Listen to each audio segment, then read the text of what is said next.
Welcome back to another episode of the Tier 1 Podcast, Thursday night live edition. Tonight we have special guest Jared Taylor. Thank you, brother. We don't have to add special. You could just say the guest. Just guest. Okay.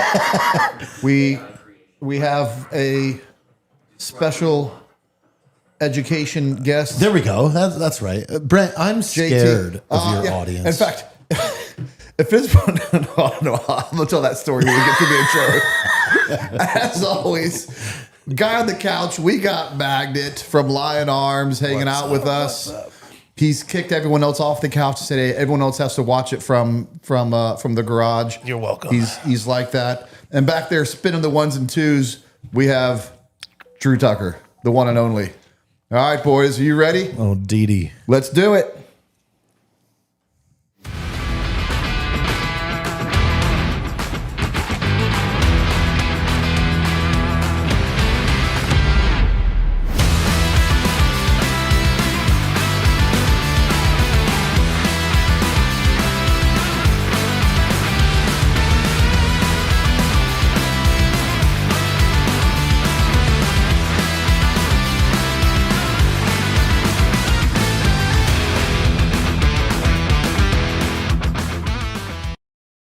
I got you. All right. JT's kindly offered to remake the intro, and I'll take him up on that. I like that stuff. If anyone wonders why I'm in camouflage tonight, JT texted me just a few hours ago, and he's like, "Hey, I was thinking I'm going to wear a flight suit tonight." I was like, "Oh, are you? Well, I'll wear my stuff." JT shows up the door about 10 minutes ago, not in a flight suit. Well, maybe he flies in that. I have a rebuttal to that. I would love to hear it. Obviously, Brent, you know me at this point. So you know that I will take things to incredible extremes for no reason at all times. And sometimes what I do is I throw out an idea. And if the idea isn't like received with excitement, because it was a one-word response, you went, "Okay." I was like, so you know, after a while, I've been trained by my friends that says, "Hey, you're a little much sometimes. We need you to reel it back. You need to identify when you're a little much." So it was one of those times of, ooh, was the flight suit a little much? No. I don't think you Magnet. He tried. I don't know why that light up there isn't turning on. That's why I feel like it's a little dark right there. But I'll fix it here in a second. But yeah, so that's. But yeah, I'm not running up and changing. I'm keeping my end of the deal even and I if did you want to don't. wear the flight suit because I did want to start this off with, look, I am now committing stolen valor. I'm openly pretending to be a fighter pilot. You know what? Andy didn't deserve the hot tub, but you do. Yes. I would have appreciated it. Oh, the hot tub's been done. I've shown my hand. Yeah. I've said too much. Drew, let's go ahead and let's get the sponsor out of the way. Got it, buddy. Give credit where credit is due. And this episode is brought to you by Elevated Silence. Elevated Silence builds phenomenal products that make life more enjoyable for everyone. Their engineers and product development team work the science of silence. They have cans for everything from 300 Norma to 22 Short. Each is finished with we haven't even started drinking yet. With a proprietary coating that prevents carbon buildup inside the suppressor. 22s are the exception. They offer every mounting option you could want. The Dura HD 556 gives minimal blowback while still delivering top noise reduction. And their new 30 cal line in 3D printed titanium is now here. Elevated Silence just wants to make the world a quieter place. Go to elevatedsilence.com and use promo code Tier1 for 15% off. And honestly, Brent, how could you disagree with a company that has a slogan saying, "We just want to make the world a quieter place"?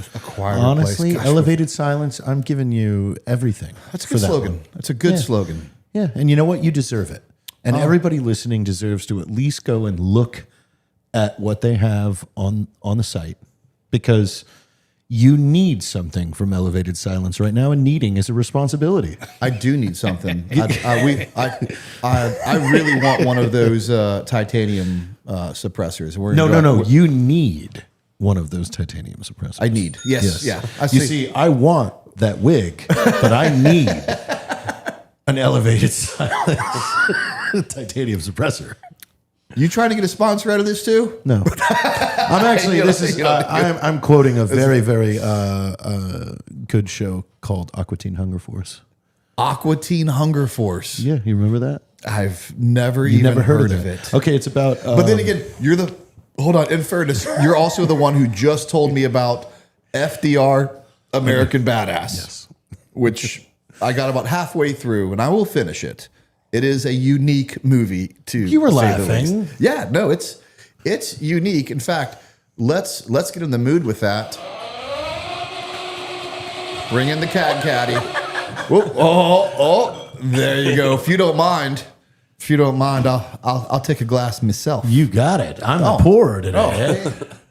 Oh, you're a gentleman. You're an absolute gentleman. We're gonna go with a forfer. We call this the golfer.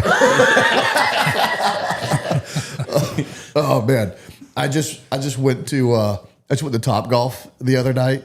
Let me tell you what's dangerous about Topgolf.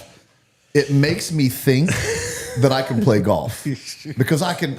You give me enough tries, because every swing doesn't count. You give me enough tries, and I will get into a rhythm, and I'll start crushing that ball.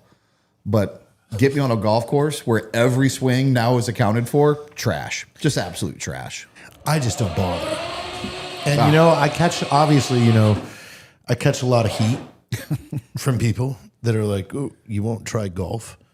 And it's like, dude, I don't need another hobby. And golf is one of those things that you have to do all the time. Right. And you know what? Music. Like, I like music. I like playing the piano. I like playing the guitar. Like, I'll spend my time. I don't need to go out and fuck around with golf, dude. It's weird. I don't know. I've never went and visited your house. You serenaded me on the piano, which was actually cool. No homo. Karaoke at the bar was an absolute blast. There was like 6 of us in there just taking turns on the karaoke. We set it up like that. Of like, hey, let's nothing but fun. Let's build our own world to where we can just act stupid. And then Jack Mandeville comes out and just does a full performance and gets nude. He is a performer.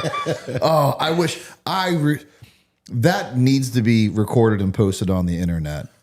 I have quite a few recordings of it. Okay. So maybe we could that has to happen. Of it. You are a new resident of the Gunshine State. Yes.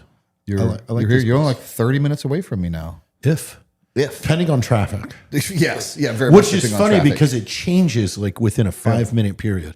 Like when I first was like, all right, I'm going to head that way. It was like 58 minutes and like 3 minutes went by. I'm like, I'm going to head that way. It was like 41 minutes. Like, whoa. I don't know why. I don't remember. Maybe you remember why we started it. But my girlfriend, Devin, she's real big on like sharing locations with people close to her. And so she always knows where her mom is. She knows where her best friends are. She knows where I am. I know where she is. It's kind of fun, but I forget about it because I don't That's the thing with Nitro. And for some reason, we started sharing location. Yeah. And when you go to my shared, like who I share my location with, it's like 3 people, and you're one of them. And I don't know why we started that. And every now and again, I'll text you, be like, "Hey, where you at?" And you're like, "You have my location." Yeah, I got it. Now, you'll text me like, "Britt, you're like 8 minutes away from me." I'm like, "How do you know?" Like, "Britt, I have your location." I've got a great, and that's the thing. I learned that from the Nitro Circus guys. Like Pastrana is the one who started this for me. Of like, just share the location with everybody. Who cares? Like, and I never thought of it. I was like, yeah, fuck it. Why? Who cares? Let's exactly. But what he does, and this is hilarious, is he will constantly check up on his friends on their locations. And if he finds you at a bar, he will look up if there's a Touchstones at the bar. And then he will put $80 into Touchstones and play the song Sandstone over and over and over. So yes, if you start hearing Sandstone back to back, you've been playing. Travis is now on to you. I love that. So it's like we need to start these games. Like we have to bully Nate into sharing his location with us. And then Nate needs a good bully sometimes. Yes, that's what we're gonna do. He's on all that TRT that you gave him, so he's getting a little big. So we just we're gonna throw a trash can or two at him. Oh, I love it. Yeah, don't any of y'all tell Nate our plans. No, don't tell Nate our plans. We need his location. We have a great plan for him for Christmas, but we're not going to let that one leak. We're not going to tell you guys what me and Brent are going to do in Oregon for Christmas against Nate. That one will be worth the wait. That one will be worth the wait. And I thought about it. We might be able to use AI for this, and we might be able to get like 10 of our friends all at once. The more I thought about it, it's funny you say that. I just left. I was like, we could just AI that. Yes, we can AI it, but that's the thing is we have to. Yeah. We can get accomplices to help with it because that'll help. And then once we get accomplices, I think the blitzkrieg. Whereas if you and I appear everywhere on the same day, I think that's really funny. I can't wait. I have no patience. I'm not the same way with gifts. If I have a badass gift and I know you're going to love it, it's the hardest thing to hold on to. It's the hardest thing to hold on to. And if I have a really good idea for a joke and like we should do this for Christmas, it's so long. It's so far away. No, but you have to have that long play.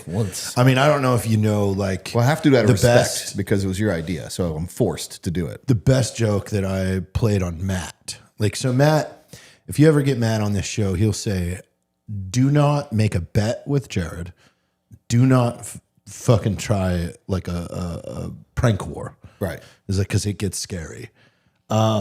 So what I did is Matt had made this video, and this is like when Instagram was new, and all we didn't even have personal Instagrams back then. We just had Article 15 Clothing's Instagram. And I would always pose with my face like stupid and with my mouth open, like, and so Matt made this like documentary style like infomercial that was like open mouth syndrome. Like, can you donate to help us cure JT of open mouth syndrome and all this? And like, you know, sad music, and he's walking in his suit and he's like, every day, you know, he poses for a photo. And I was like, okay, dude, I got you. Yeah. I got you. So I called Phil Labonte, the lead singer of All That Remains. Okay. And I had him make me a special video. And then I made a video. And I combined those two videos. And what I did is I said that Matt was getting married to his current girlfriend at the time, and it was going to be an open wedding in Vegas, headlined by All That Remains. And it was free. And it was on July 7th. Like, I could give a date, everything. So Matt and I are flying to Los Angeles, and we're taking off from El Paso. And as we're taking off, I loaded the video to Matt's Facebook page, which at the time had like 1.4 million followers. Yeah. And publish, because I was an admin on it. Yeah. And then when we got in the air, I immediately was like, oh, dude, don't get the internet. This is like 2013, 2014. So like, yeah, it's not worth it. Plain internet was still dicey then. Right. I was like, hey, don't get the internet, dude. There's times it's still dicey now. It's slow. But it's better. It's better. Sucks. He's like, all right, cool. And he just went to sleep. Well, when we landed, like that was 3.5 hours of that video being live and 800,000 views by the time we landed. That's hard to get. That's hard to get back ahead of. Was blown up, destroyed. I mean, the second that like he took off airplane mode, his phone it's his mom, his dad, his family. You're getting married. It's her. I didn't tell her I was doing it. Right. She's like, wait, we're getting married? Like, yeah. Did you feel like it was too far when it was all said and done? Or were you like, nope, that was exactly what I wanted? No, that was Okay. yeah, That's appropriate. Well, because also too, Matt and I do have that relationship. He's not one of those guys that is like, hey man, you really took it too far. He's more of like, Right. You got me. and he also was like, and he goes, you know what? We're gonna keep it at that. I ain't retaliating. That was the next thing I was going to say. Depends, and then it's that escalation game, and that's where it can start to get a little bit out of control. It depends on the person, obviously, but someone's got to stop it. Over the course of filming Range 15, we're in LA me and Matt were there for 5 weeks, but Evan shows up to film, and Evan's there for almost 20 days, so 3 weeks. And I was like, oh, Evan, they don't have enough hotel rooms. You got to share with me. And so like, he's with me for like 3 weeks. Right. And then he goes to leave, like the day that he's leaving production, and he walks down, he hands the keys, like, oh, here's my key for JT's room. And the person behind you goes, well, Evan, you never picked up your keys to your room. And he had an envelope with Evan's name. And he goes, wait, I had a room this whole time? Evan's like, I had a room this whole time. I was like, yeah, I was just keeping this going. That's one of those subtle but really good jokes. Dude, I shared a room with Evan for 20 days. Right. For a joke. For a joke, yeah. You kind of played yourself at the same time, but not necessarily because it's your joke. You know what you're signing up for, but you're willing to step on your own dick a little bit for a good joke. And also, Evan he respects, like Evan will play like 6 to 10 month games with people. Like he'll wait. He's very patient. You have to watch that one. Yeah. So again, as I like crested day 4, I was like, oh hell yeah, I got him now. Like, and then this is gonna be epic. How long was he in your room for? Like 20 days. For 20 days of it, of the 3 week stay. Well, that was he did the whole stay. The whole stay, and then it was even when better. He was checking out. They were even like, "Dude, you have a room, and you never picked up your keys." Paid for it. Yes, completely paid for from production. I do. I love a good joke. I miss team room antics. In fact, we'll do some super chats real quick when we get back to it. We want to talk about one of the best. It's long. I almost feel like pulling it up, but the joke you played on the 82nd. Oh God! Is and the way you read. Anyway, hang on. We'll get back to that one. Let's go to some super chats, Drew. All right, we got just another 11 Bravo. He says, paying my late fee ahead of time. Thank you, brother. And back in, he says, revoking late fee and adding to beer money for the boys. Nice. He's nice. A good guy. Sonny Marbury says, I second the beer cash after Mr. 11B. Side note, being a little much is okay. My wife tells me to calm it down all the time. Love y'all guys. This is TG Para says, Bert, how's the David Hackworth episode coming? Oh man, we have 4 or 5 episodes in the hopper, and we're talking to almost 10 other really exciting guests. I'm super excited about who we all have coming on. I'll have to look to see if David Hackworth has committed. So I'll post that on Patreon. Holy Fook, he says, Brent, did you make any wild Sumatra civet coffee for Jared, since he is a coffee expert? Has Jared tried it before? Outro, modern day cowboy by Tesla. Oh, nice. $5. You know what he's talking about? That civet coffee. I'm sure you may not know what it's called, but you've Cat heard shit of coffee? it. Yeah. It's like lemur, whatever it is. Yeah. But also too, I'm not the coffee expert, guys. He did put it in quotations. Evan is a coffee expert. Yeah, I'm just here to make sure you guys are entertained. He sent us that. He sent us some cigars from Hawaii. He sent us a bunch of stuff, and it was awesome. Actually, it was. I don't know if it was worth the price, and I'm really glad that's not a hit on Holy Fook. Thank you so much for. Otherwise, I was never going to buy it myself. Yeah. Well, you have to try it. Yeah, it's one of those things you have to try, and thanks to him, we were able to try it. It was really cool. And Six's mom just sent us a package and with a whole bunch of stuff I gotta give you after the show. So thank you, Six's mom. And the final one for now, Dub's War Room says long range shooting is just like golf, but for men. 100%. Because honestly, there's some truth to that. But again, like it comes down to this. You could be good at golf, but what are you fucking good at? You know? If you're good at long range shooting, well, you're good at either having to take a long range shot against an enemy or a long range shot against food.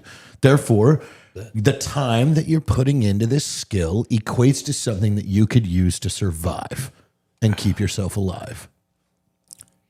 Yeah, I'd agreed. Yeah, I agree. Actually, it's at first it's thought provoking and it's fun, but it's there's just no. The biggest thing for me is time. I have no time, and golf takes time, so much time. Not just practice, but then the play it is just so much time. It's not. But still, if you were like, hey, but you know, fuck golf, we're gonna get good at long range shooting. Well, now I feel like I'm gaining a skill. Right. That you're getting entertained and you're getting. I'm having fun, but twofer. I'm gaining something that I can use to survive. Like did I say this last time when we were here? Where I was like, I can't respect somebody that can't do one pull up because they can't save their own life. No, but I couldn't agree with that. Because that is the most basic thing. Like if you fall or you have to pull yourself up. That's right. Like that is the one time where you have to save your own life and you can't do it. Therefore, to me, you are not a man. Oh, that's so true. Because you have no protective. If you're ever dangling from a bridge, dangling from a dock, dangling from a balcony, for whatever reason. And it's really hard to pull someone up who can't pull themselves up. Yes. Yeah, you can't. But no, save you your as life. a man should be able to just save your your life. own life. Right. Because you pulling yourself up is just the first step. Because now you have a list of 80 other people that you're going to save. I think that's important. This is how we're thinking. That's an important message to put out there, actually, in all actuality. And this is where I don't want to be gender specific. I don't think that message should only be received by men. I think that message should be received by women. Not that women need to be able to do a pull up, but they need to be able to assess their counterpart and be like, if you can't protect yourself from dying, then how are you ever going to protect me? Exactly. Yeah. That message. What did you have something, Magna, or did as the time passed? No, it's just about the golf thing. You Yeah. don't have to be good at it, but to go out and have a good time and just play with a bunch of boys. You're smoking cigars and having a drink. Well, you would say that. You look like you just came off a low-level golf course yourself. Yeah, you got off the green. Yes. Yeah, but imagine if you're having a good time and gaining a skill that makes you deadly. I got enough skills. I'm sorry, but there are a lot of people that go through life that have none. Some people can do both. They have enough time. Pick one. I don't know. And those are the sheep. There's, in fact, I want to pull up a video here in a second. So the word vomit, though, and this happened the other day because I sat in the exit row. Okay. And they, now that they're like, hey, they need you the verbal. Are you willing to? I was like, of course I am. I go, but I'm going to pull this door off and I'm hurling it at that side.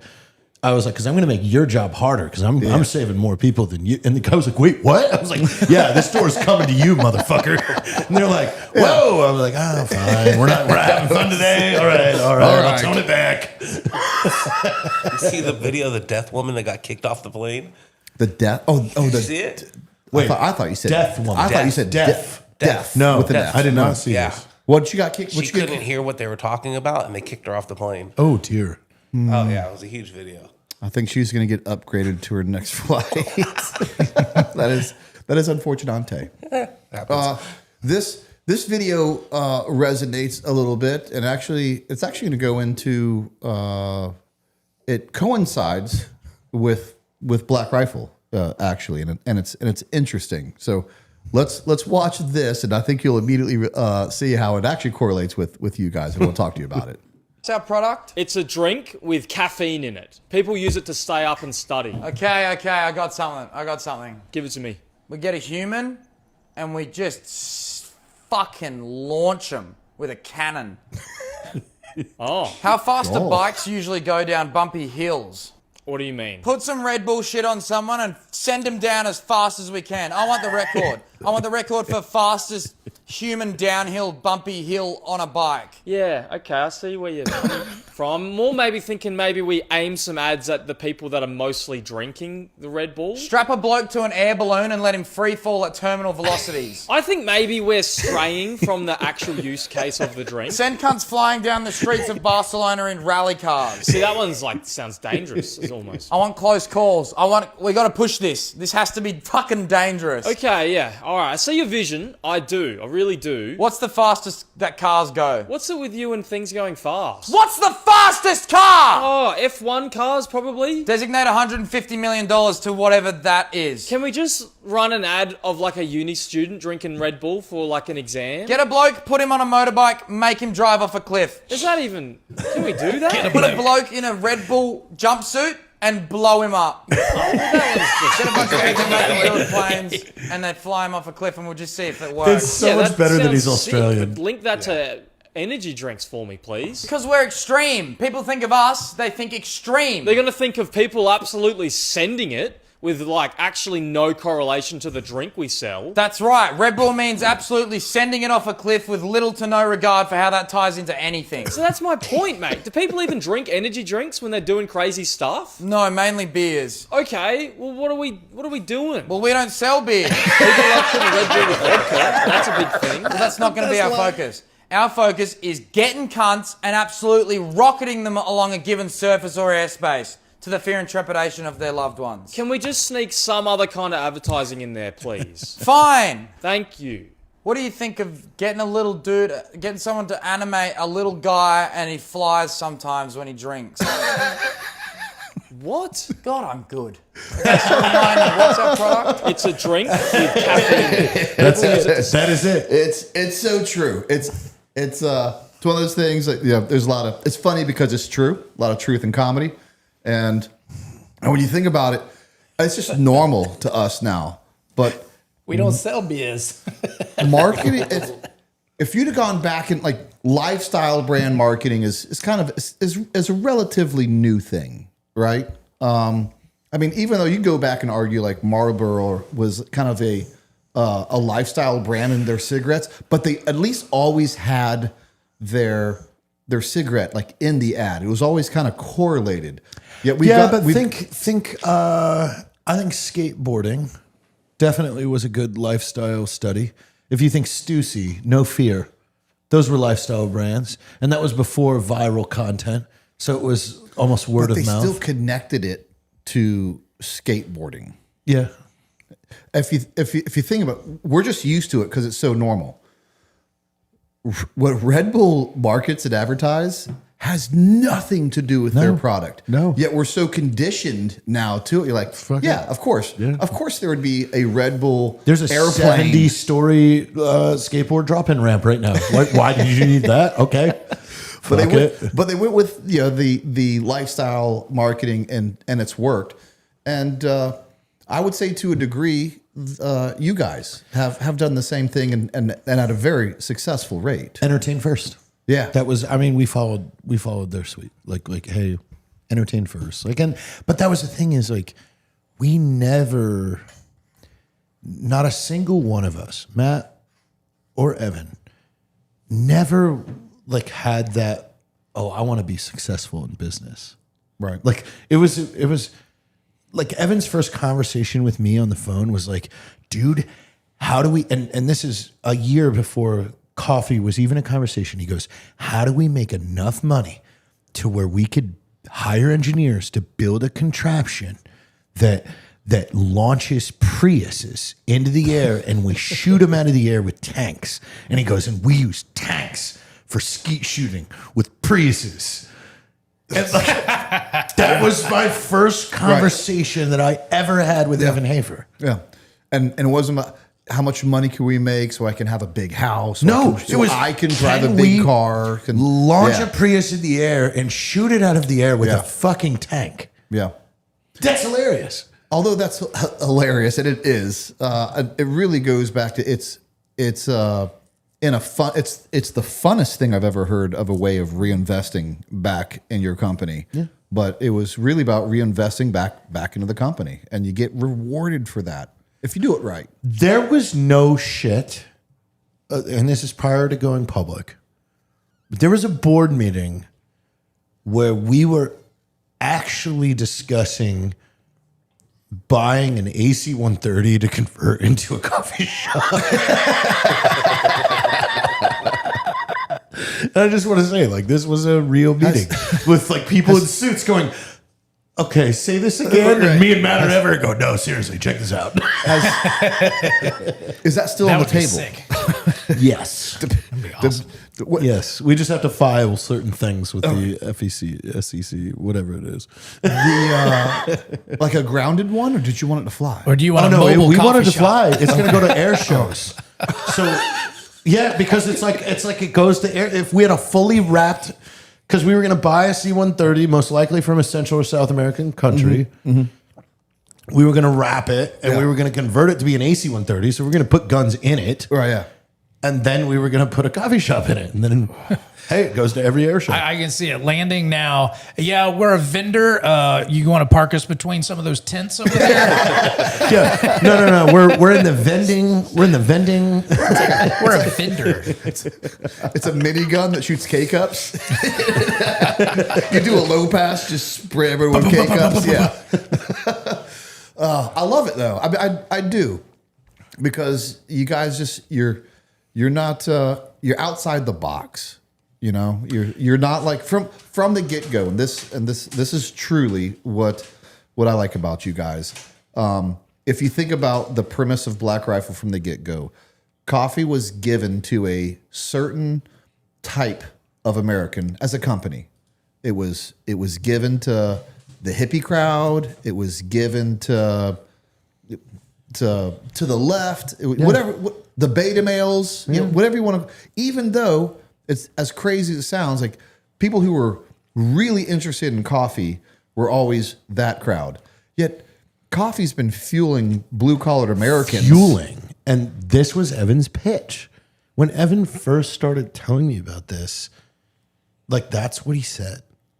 He said, look, every coffee shop, you've got some dickhead wearing a fucking beret and they're writing poetry and shit. He goes, Right. He goes, but the guy that stayed up all night restoring power to a portion of the fucking county Exactly. walks into that coffee shop in a reflective vest and a hard hat and dirty boots, and he goes, everybody in that fucking shop turns their nose up at him. Yeah. He goes, I want a fucking coffee shop Right. where it's his home. Yeah. And that was like the light bulb of like, Everyone who fucking makes Evan, this you know country exactly what you're talking run Yes. drinks coffee. From the firefighters, military, cops, yeah, military, line workers, like Yeah. farmers, like everybody. and most of them don't drink double mocha latte No, black. frappes. Yeah. They're just coffee drinkers. And, Yesterday, I was forced upon making my coffee. I love this story. I was at Colette's race shop yesterday, hanging out with JT, and she walks in, and JT's like, "Hey, do we got any coffee?" She's like, "Yeah, I can make you some coffee." And then she starts whipping the milk, and you're like, "You don't need to do that. Like, we'll just drink it black." Good on the milk. Don't embarrass me in front of Brent.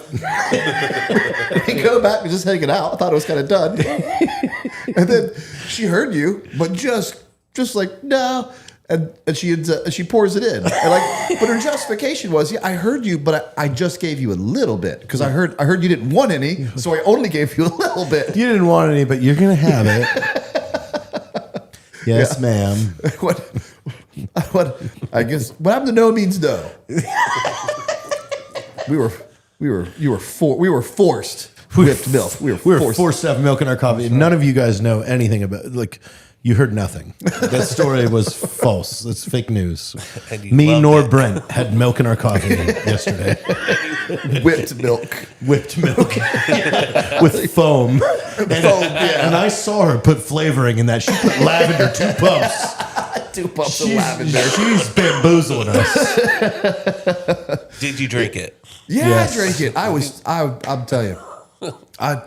I need to go on some sort of detox. I do. I think I've ruined my system. And if I don't have several cups of coffee, several cans of Monsters, if I've conditioned my system to work off of about 500 You've become Evan. milligrams of coffee. Yeah, Evan has to have like 80 cups of coffee a day. And I hate it. And it's even to a point where I was driving home from a bourbon meeting, and I was really tired. So I stopped and I got a White Monster at a gas station, and I think it made me more tired. Had no effect on me. I think it made me more tired. I'm like, what is going on? How long have you been drinking White Monsters? Oh, it's an issue. It's for Dude, at was least me a decade. too. At Yeah. least a decade. Yeah, all right. I was- All right, I'll tell you a funny story. So we're in Syria, and the law guys are like, "Hey, you guys need anything?" And I was like, "Yeah." And they everyone knows I have a White Monster addiction Fetish. and they're like, Brent, we I call it a fetish. like, Brent, we already know we got there's a tough box on the next 22 coming your way, and so I thought they were just gonna give me a few, and I was gonna have to ration them out for like celebratory monsters, and the loadies are unloading the CV22, and like 4 guys have to move this tough box. And they're coming like whose tough box is this? And I'm like, we don't know. And they're like, Brent, your tough box is here. Like, what'd you order? I forgot that we had this conversation. And so I open it, and it's one of those big tough boxes full to the brim of White Monsters. And the someone top loved goes, you. and the top just goes for Brent only. And you can't argue with that. Yeah. And I put that in my room. And I had hundreds of White Monsters, and which lasted me several weeks. Several weeks. So And all the minions had to drink ribbons. similar story. When you're a conventional JTAC, you work in teams of 2. You have an assistant. Okay. So you have Squire, if you will. a squire. Okay. Yeah. Well, it's somebody that is training. You know, we in the beginning, I feel like we did the job correctly in the aspect of we made you have experience before you were allowed to apply to the upper. You had to go get real. You know, kind of like before 18 X-ray existed. You got to be an E5 before you apply to go to the Q course. Right. Yeah, like same thing. Like you cannot apply to be a soft JTAC unless you have multiple combat tours as a JTAC, and then to even get to a JTAC, you have the assistant tours as well. So I have an E4 assistant with me, and he was phenomenal, great guy. Ended up doing a lot of training out for the SEALs for a long time after he got out.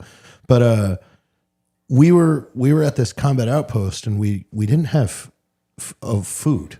They couldn't get shit. They couldn't get shit to us because IEDs were so bad in 07. And this is in the middle of 07. Yeah.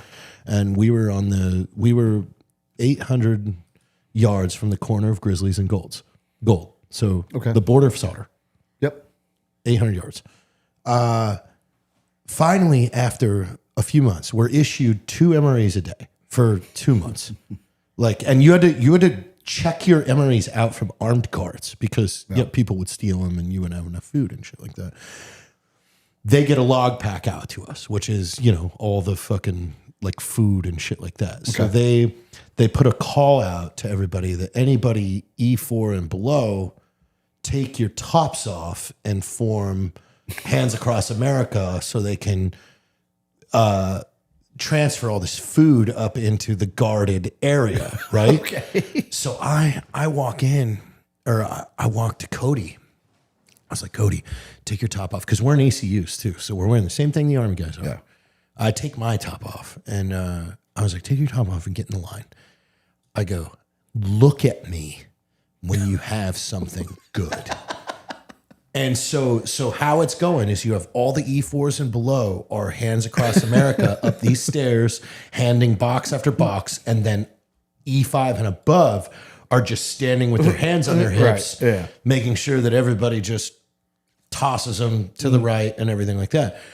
Well, he turns his head at me once he gets this box, and I go, "Oh, don't even fucking start, Private." And all the E5s and E6s are like, "Yeah, get him. And I run up on him and I'm poking him in the chest and I'm backing him up while he has the box. And I'm like, "You gotta be fucking kidding me." And I back him around the corner out of everybody's sight. And I'm like, "Run!" And we run back to our area and we shove the box under our cot.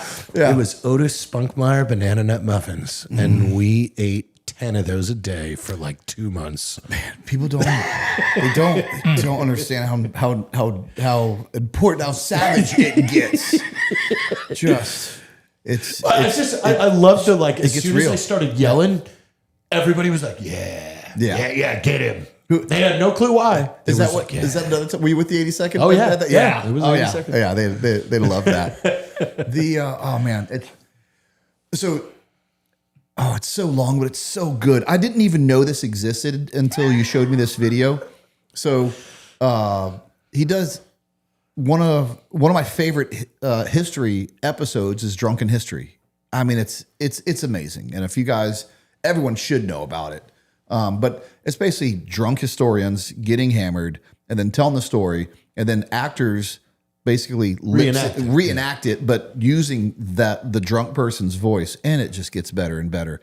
And you guys did something. That's what it kind of reminds me of. Well, so that's what it was. It was based off of that. That was a Vet TV production that bought that from Eli Cuevas out of Unsubscribed Podcast. So Eli was the one that came up with it. It's called Drunken Debrief. Drunken Debrief. That's right. And no shit though, like when we filmed that in 2014, probably 2013 or 14. Yeah. He got me shit faced. Like I was two French presses. Drew, see if you, while he's talking, see if you can pull that up in YouTube. What's it called? You could just say Drunken Vet TV Drunken Debrief. Okay. On YouTube, and you'll see it. But like, I was hammered, I mean, you could tell because I forget the acronym ECP. I'm like, he went up to the I don't know. I'm in the Air Force. Oh, that's another good one. The call sign is a great one. White Falcon X-ray. Let's see what else. Keep going down. Jared, that's part one, but it's only it's only like 3 minutes. Let's get on this. Will that work? Yeah. Okay. I want everybody to know though, this kid that's holding, or they can't see that yet.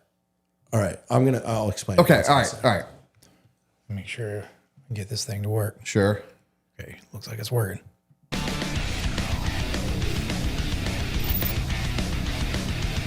Trolling humans. Just cheers. Cheers. Cheers.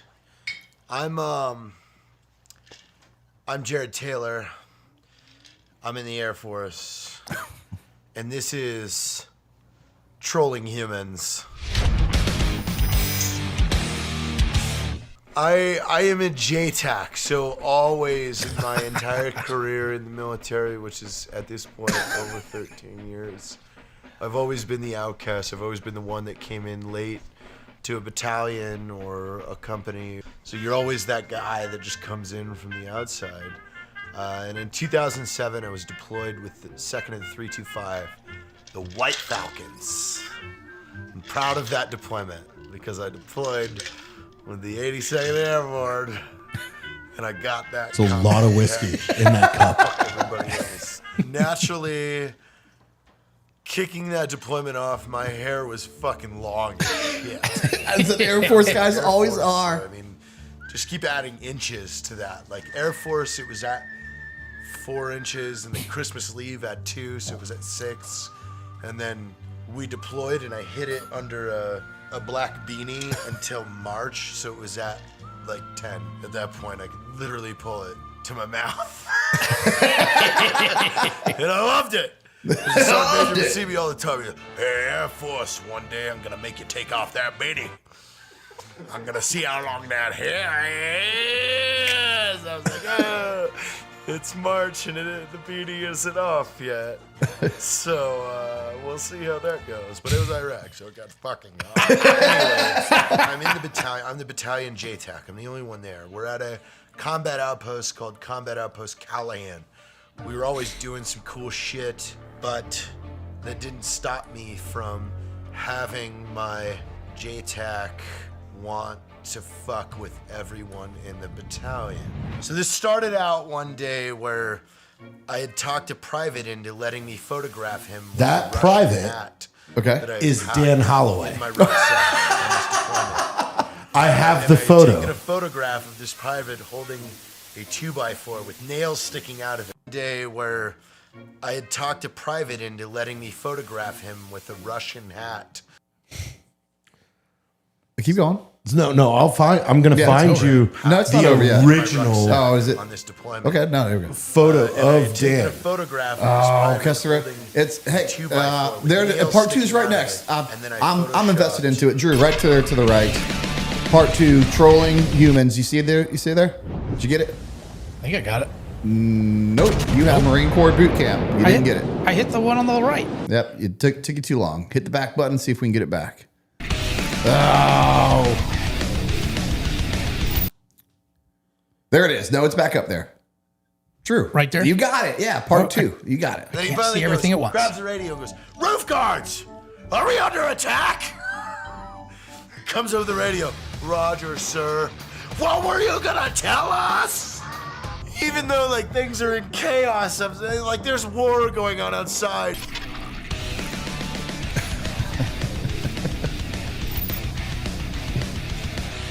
I just threw up just looking at that. I'm Jared Taylor. I'm a JTAC with the U.S. Air Force, and this is Trolling Humans. Yeah. And if everyone doesn't know, Dan Holloway is with Drinking Bros now. So what a small world. What a small original world. Some poster. time went on, and the is one of my favorite support stories. company of the White Falcons, which was called Fox Company, it was comprised of cooks and vehicle mechanics and support people. I'm in the Air Force. I don't know what they do, but they Love how hammered you are. They were in charge of our security. They guarded everything around the cop. At this specific week, I remember sitting in the talk. Our building, I mean, this is not a large building. It got hit with an RPG, and the S3 stands up at his desk, like, and you hear the 240s on every piece of the roof start going off. So like explosion, 240s, and the S3 is looking at the radio that literally is just connected to all of our guards. He's just staring at it. You're and all these explosions, everything. He's looking at this radio, and everyone just talks, looking at the S3, like. Then he finally goes, grabs the radio, and goes, "Roof guards, are we under attack?" Comes over the radio, "Roger, sir." "What were you gonna tell us?" Even though like things are in chaos, I'm saying, like there's war going on outside. The boys are All busy. of us in the talk are just like, "Oh my god, what's going on up there?" Oh, so another day goes by, and we have a CI, a confidential I don't even know what CI means. Informant. Fuck it. We had a confidential informant come in. There you parked got his it. truck right outside the EPG, the ECP. I'm in the goddamn airport. Fuck you guys. Anyway, so they've been talking to this guy for hours. There's a shift change with Fox Company. Like they changed shifts and they sat for like 3 hours guarding the ECP, and then at the 3-hour mark, for All right. whatever reason, hit the next they one. start Like I shooting said, at I'm invested in Yeah, this. we're so in as this I'm part. coming back in, Yeah. Well, I you're see missing this the part where they giant metal shoot at the sign. parked car. I look at this and it says the regulators, and I was like, yeah. And I grab an Was that MRE at the end of the box last and I one? cut I out thought a it giant was because it cock, started and I write, to They're phase cutting out. it off. Oh, they're And he cutting it finally off. goes, grabs the radio and goes, All right. for a reason, they start shooting at this parked car that's been there for 4 fucking hours. They start shooting at a parked car for like 4 hours. Yeah, that have been parked there for 4 hours. All right. That was. Who the fuck did this shit? We all get pulled in the hallway. All of us. No, Every single Drew. friend. that's not it. No, that's And he finally not it. goes, grabs the radio. Let's see if we could. See if we can Oh, we save lost it. it. Is that it? Nah, we No? might have lost it. It was up there, but it doesn't look like it's up there. Anyway, you guys can actually please go watch the rest of those. We can talk the rest through. Oh, yeah. So if you guys don't know, but everyone who's deployed knows, there is something called a FOB mayor. And his job is just to make sure that the FOB, the forward observation base, it's your support company first sergeant is the FOB mayor. correct. So It's look at Dan. yeah. That is the original picture. See if you can get it right there. It's the wide one, so it's a smaller camera right there. But post it right up there. Yeah. Get, I'm just gonna make sure this don't spill. you're good. Get right up there and show a picture of old Dan Holloway. There he is. There it is. Oh, it just went black. We good. So I got it. So the FOB mayor just makes sure that the camp runs. It's a very mundane position, but it's an important position. Like the FOB has to be run efficiently. Well, I don't know why it's called FOB mayor. It just is. And I never really thought about it this way, and this is how weird your brain works, but it's a beautiful weirdness. Well, if it's a mayor, well, here in America, if you have a mayor, how do you become mayor? We run elections. You run elections. Take over the story. So yes, like because I'm sitting in the talk all day, which in the talk you have the special staff, like, and we have printers and stuff in our shitty comp that we're in, and I get bored, even though, I mean, we were doing shit constantly out there, Yeah. but still, like if there was like a small gap, I'm like, I need to Photoshop something, so. I take the photo of Dan Holloway wearing, I had packed a Russian hat that my dad got from Moscow. I don't know why I brought that with me to Iraq, but apparently I found a use for it. And That's why. And I gave him a 2x4 full of a bunch of nails, and I took the photo.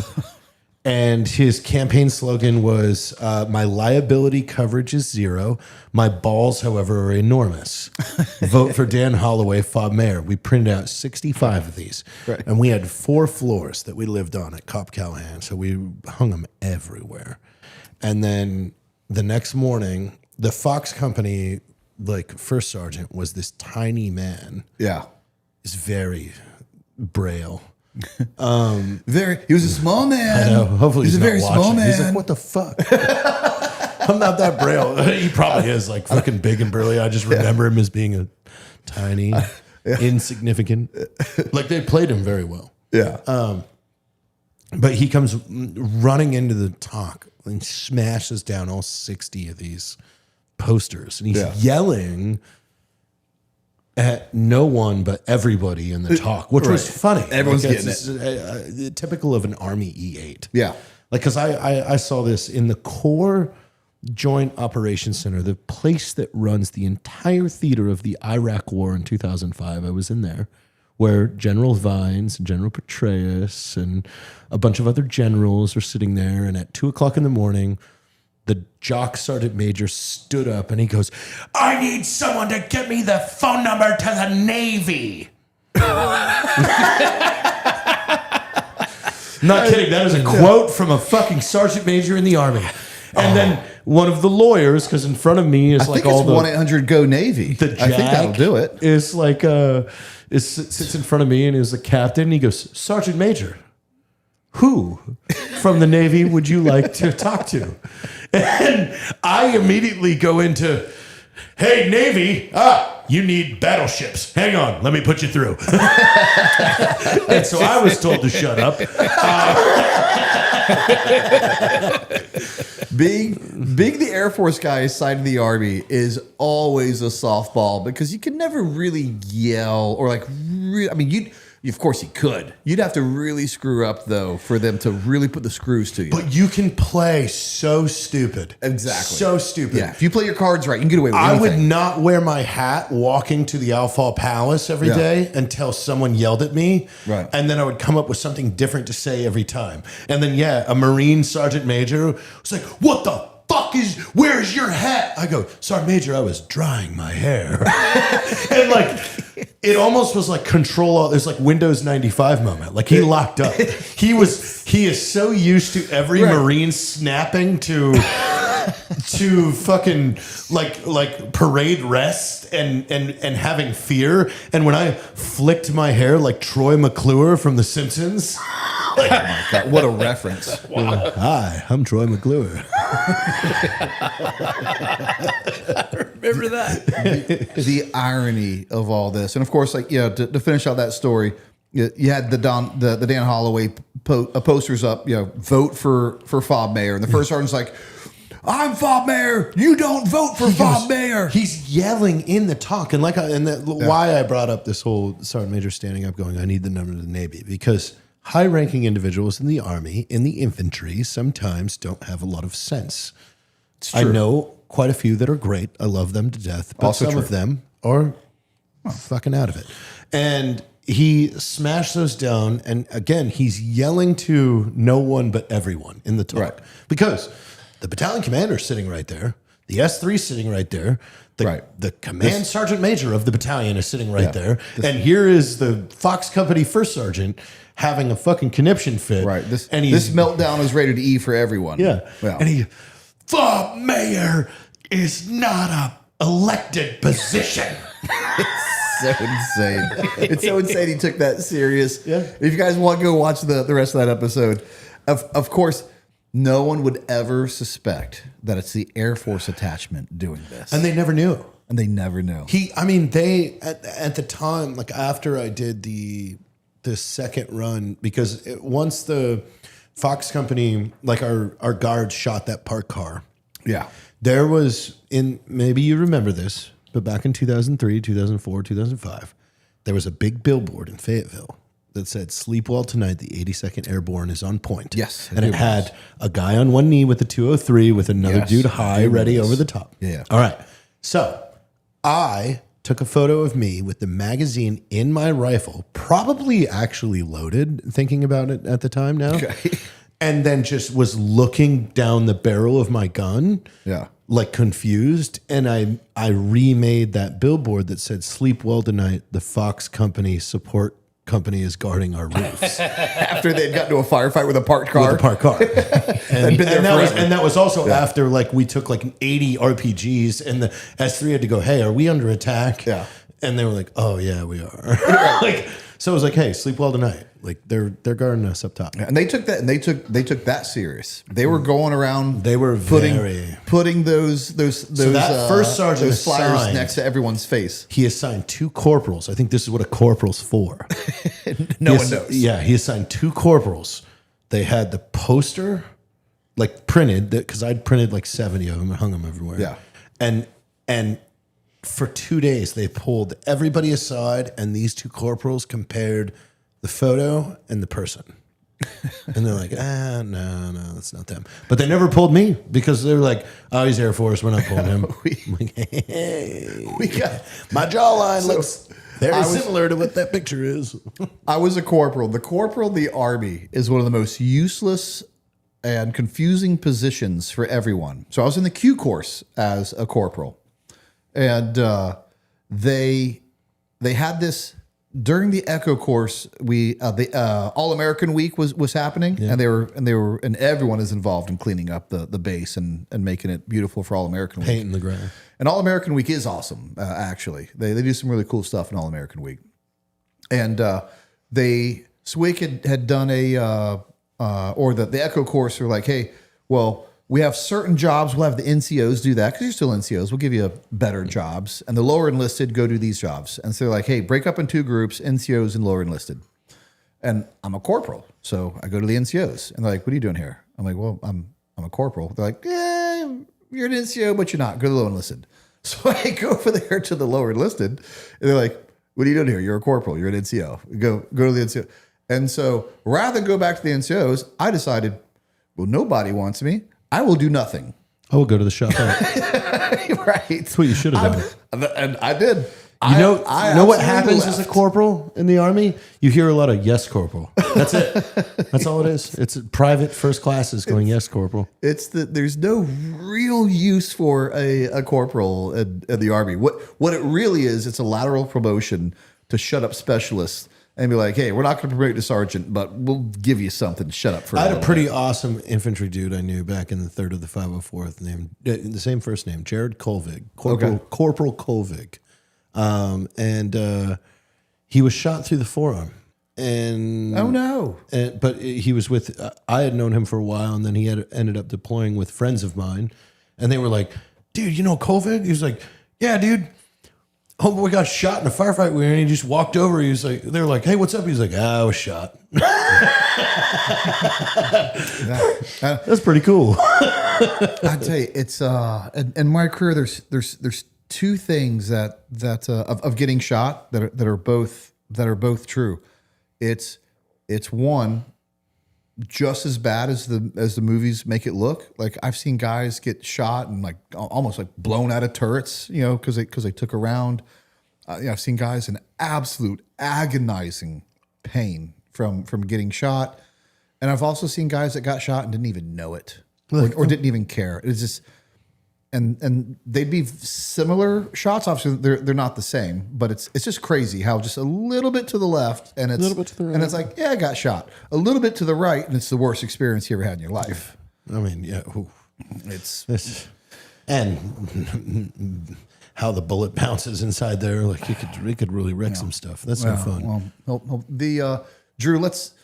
Oh, in fact, it's 9:03. Let's take a break and hear a word from our sponsors. And I got a couple more videos I want to show Jared. Roger that.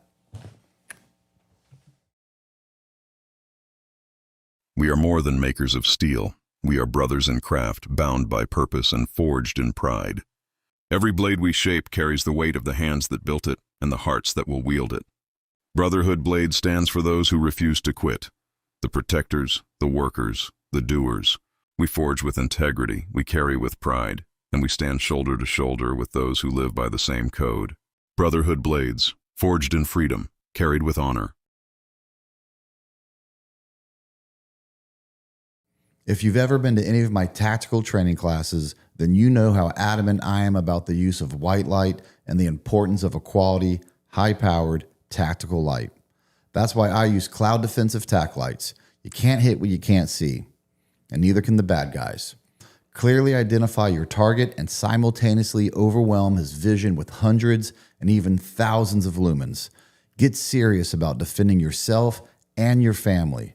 Go to clouddefensive.com and use promo code Tier1 to get 30% off your order. That's right, 30%. You won't find a better light than this, and you won't find a better deal than this. Revenge is an act of passion. Vengeance is an act of justice. Injuries are revenged. Crimes are avenged.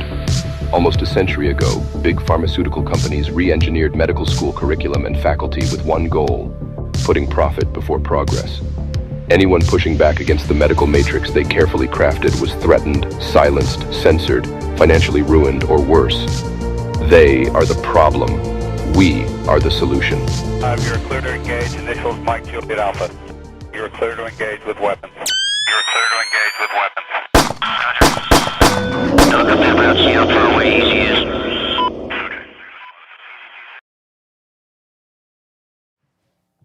Hey guys, Drew here from FRCC.shop. So glad you guys tuned in to the live tonight. Hope you guys having fun so far. We've got another hour of fun with JT and Brent. Just want to let you guys know about a new product. This is our pocket cigar. Very small, beautiful, and pocket cigar ashtray. Pocket cigar ashtray. And then I've been waiting for this for a while, and it's absolutely beautiful. Fired, beautiful ceramic ashtray for Spawner Cigar Company. And you can get these for free. This is like $50 value. This is maybe $13 value for free. You go to frcc.shop for the rest of the month. If you buy 2 sample packs of cigars, you get the pocket ashtray for free. And if you buy 3 cigar sample packs, you get this beautiful ashtray for absolutely free. All right, go to frcc.shop. Get it while it lasts. Appreciate you guys. Here we go. Oh no, I'm by myself. Whatever am I gonna do? Sing the Star Spangled Banner. Oh, sing. Nope. No. Sing. Yeah. I've sang it for NASCAR. In fact, most people may not know you're part of a band. You're the lead singer of a band. I am. They allowed me that. And you're good. Well, thank you. You've sent me some of your songs and everything.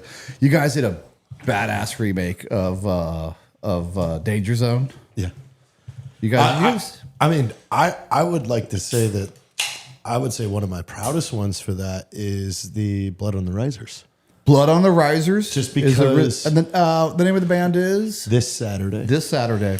So I'll tell you the funny story behind that is our drummer he owns his own business that does SEO and social advertising. Okay.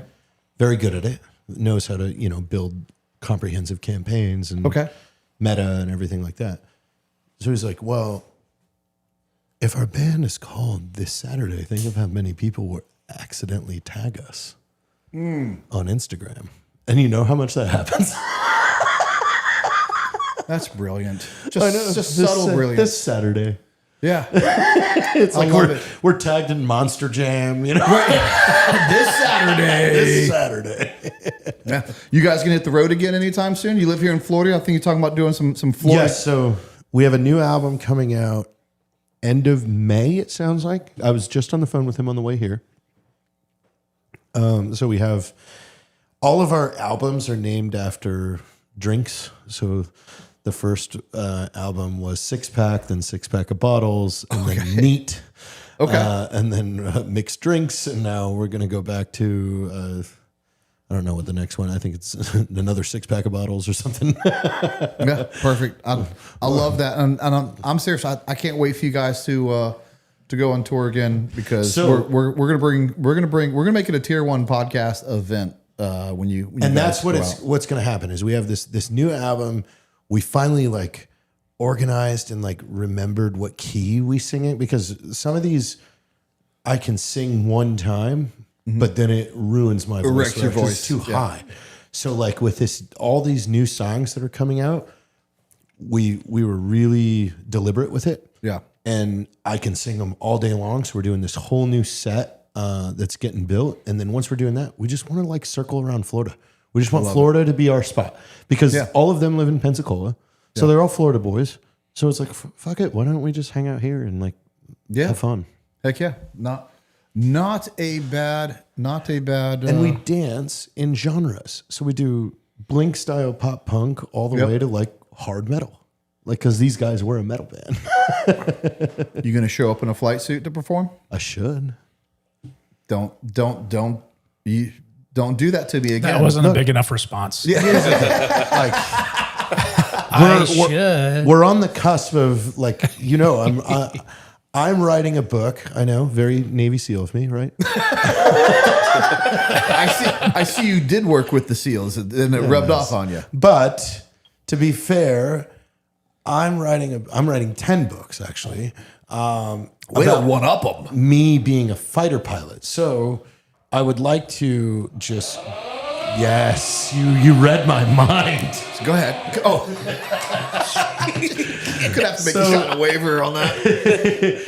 So in the early years of being a TACP, okay, we did not have officers until 2009.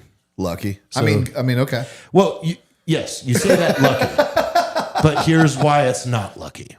They are a necessary evil. Is what we had is rented fighter pilots. Oh, so right, because you're gonna have officers, so you might as well grow them from the inside. A fighter pilot isn't in charge of shit, and this isn't me talking shit about pilots. This is me talking shit about pilots. You guys don't know how to fucking lead anything. And I just, and that is hey, you can fly your plane great, but you have no business being in a room with fucking 14 borderline retards that are just really strong and want to kill everything. Yeah. So you should have never been in charge of us. For sure. And I agree with that.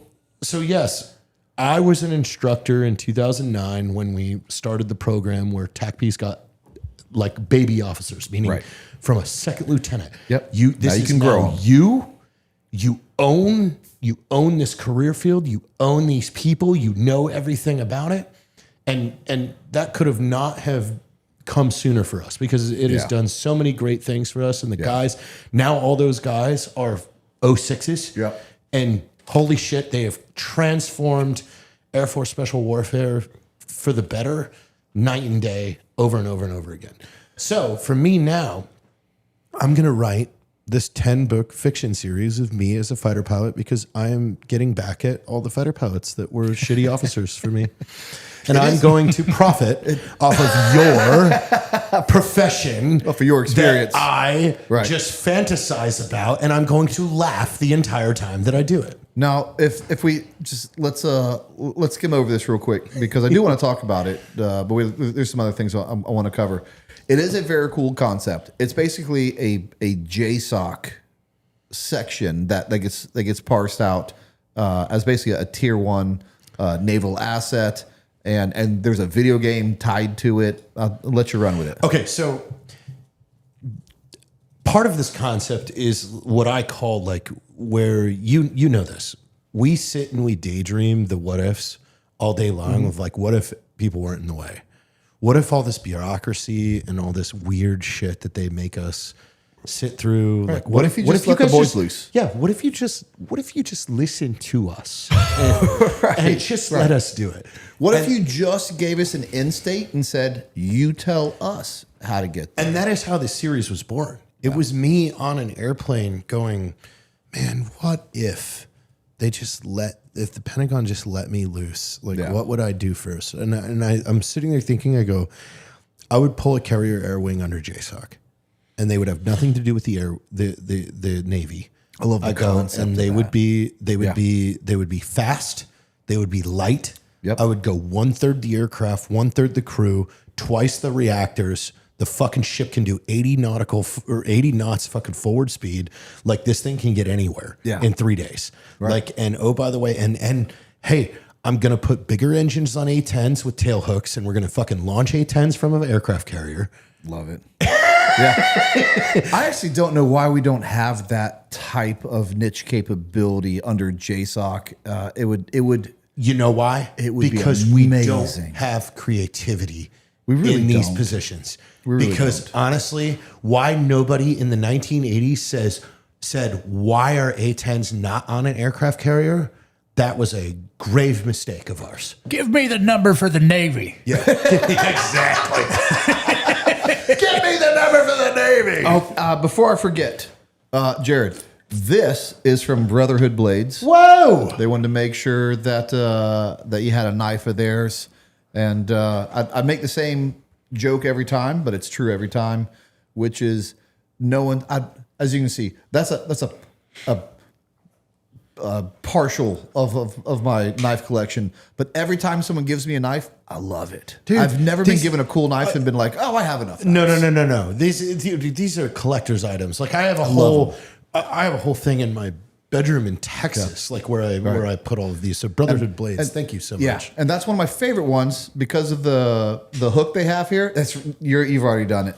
It's like, what do they call? It's like a fidget spinner to me. It's like an adult fidget. I just sit there and I it's like a twirl on my karambit. finger. Yeah. And those guys are great. They're absolutely great. And they were like, hey, make sure. In fact, they sent me that one. Like, make sure Jared gets this. Oh, I'm gonna take wild pictures tomorrow. They're gonna be like, They're hey, the can you not nicest guys. post that anymore? They're the nicest guys in the world. They really are. Where did you get John Pork? Just hit up just a few super chats real quick before we go back to the videos. All right, we got Jason Smith says, Bart, what role did you think SOF is playing in Iran currently? They got to be over there in some capacity, right? Bart. They love screwing up my name, and nothing keeps me more. I think Jameson started that, by the way. nothing keeps me more grounded and humbled than no one ever getting my name right. And so never stop doing it. Bert Trucker. I hope that we don't. I'm afraid that we will, but I hope we don't. There's just no reason to put ground troops in there. I did read an article that the Iraqi Kurds are actually mobilizing, and it looks like we might send them in.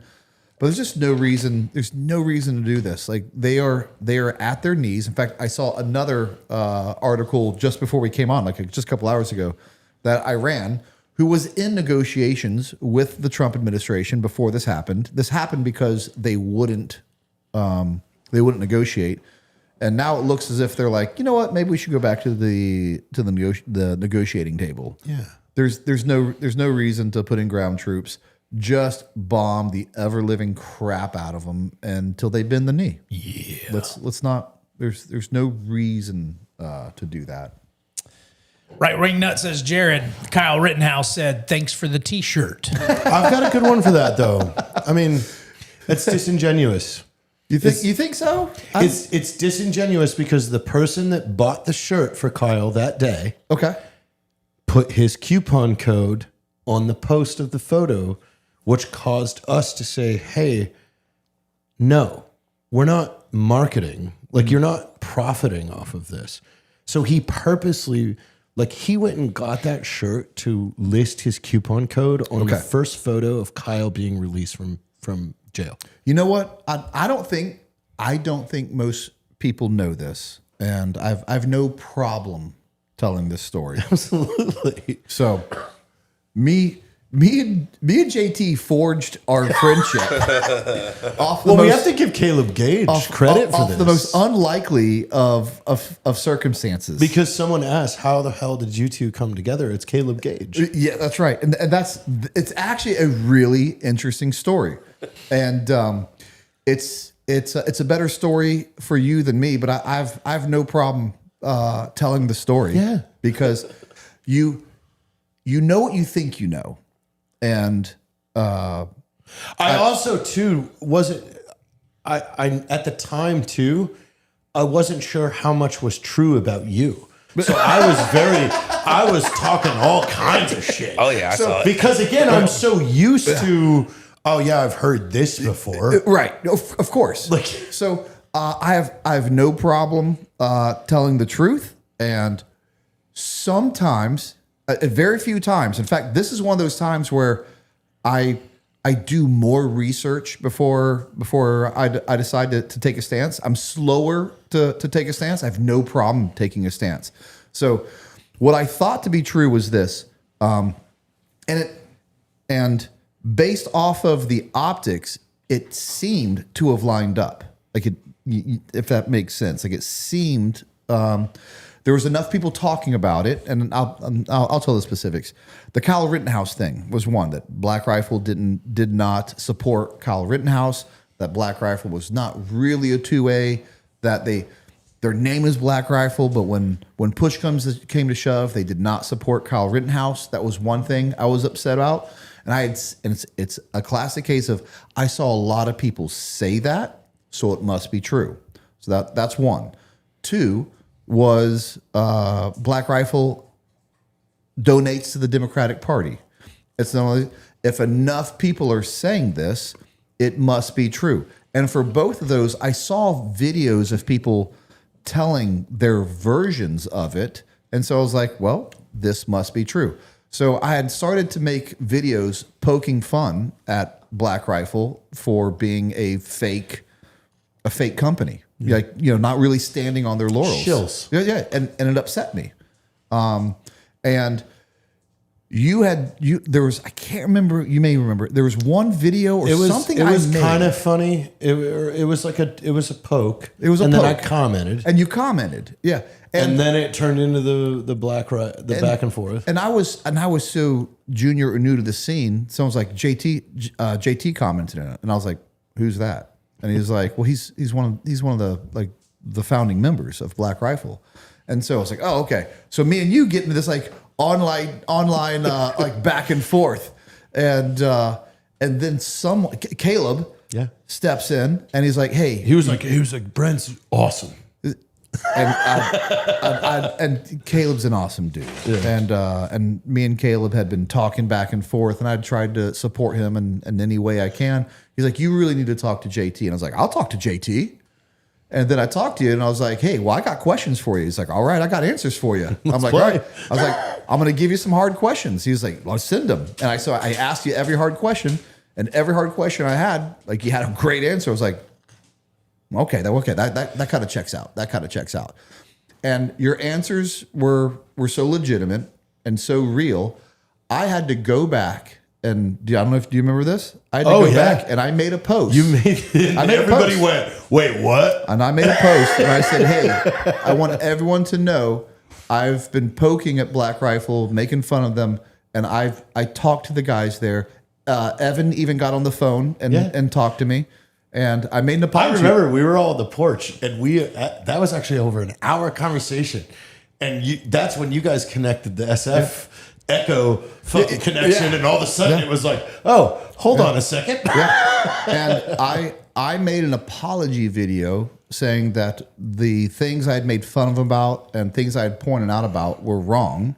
And I have no problem. It sucks to some degree as a man to have to say you're wrong, but I had no problem making that video and saying, hey, I talked to these guys. They had answers. Let me tell you what their answers were.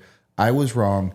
Black Rifle is an upstanding veteran company that you should support, and what they're saying about them just isn't true. And I made that video, and I had no problem making that video. Now wait a minute. I remember this day pretty well. And one of the things that was really awesome was, I think maybe it was JT said, hey, Evan's going to get on the phone.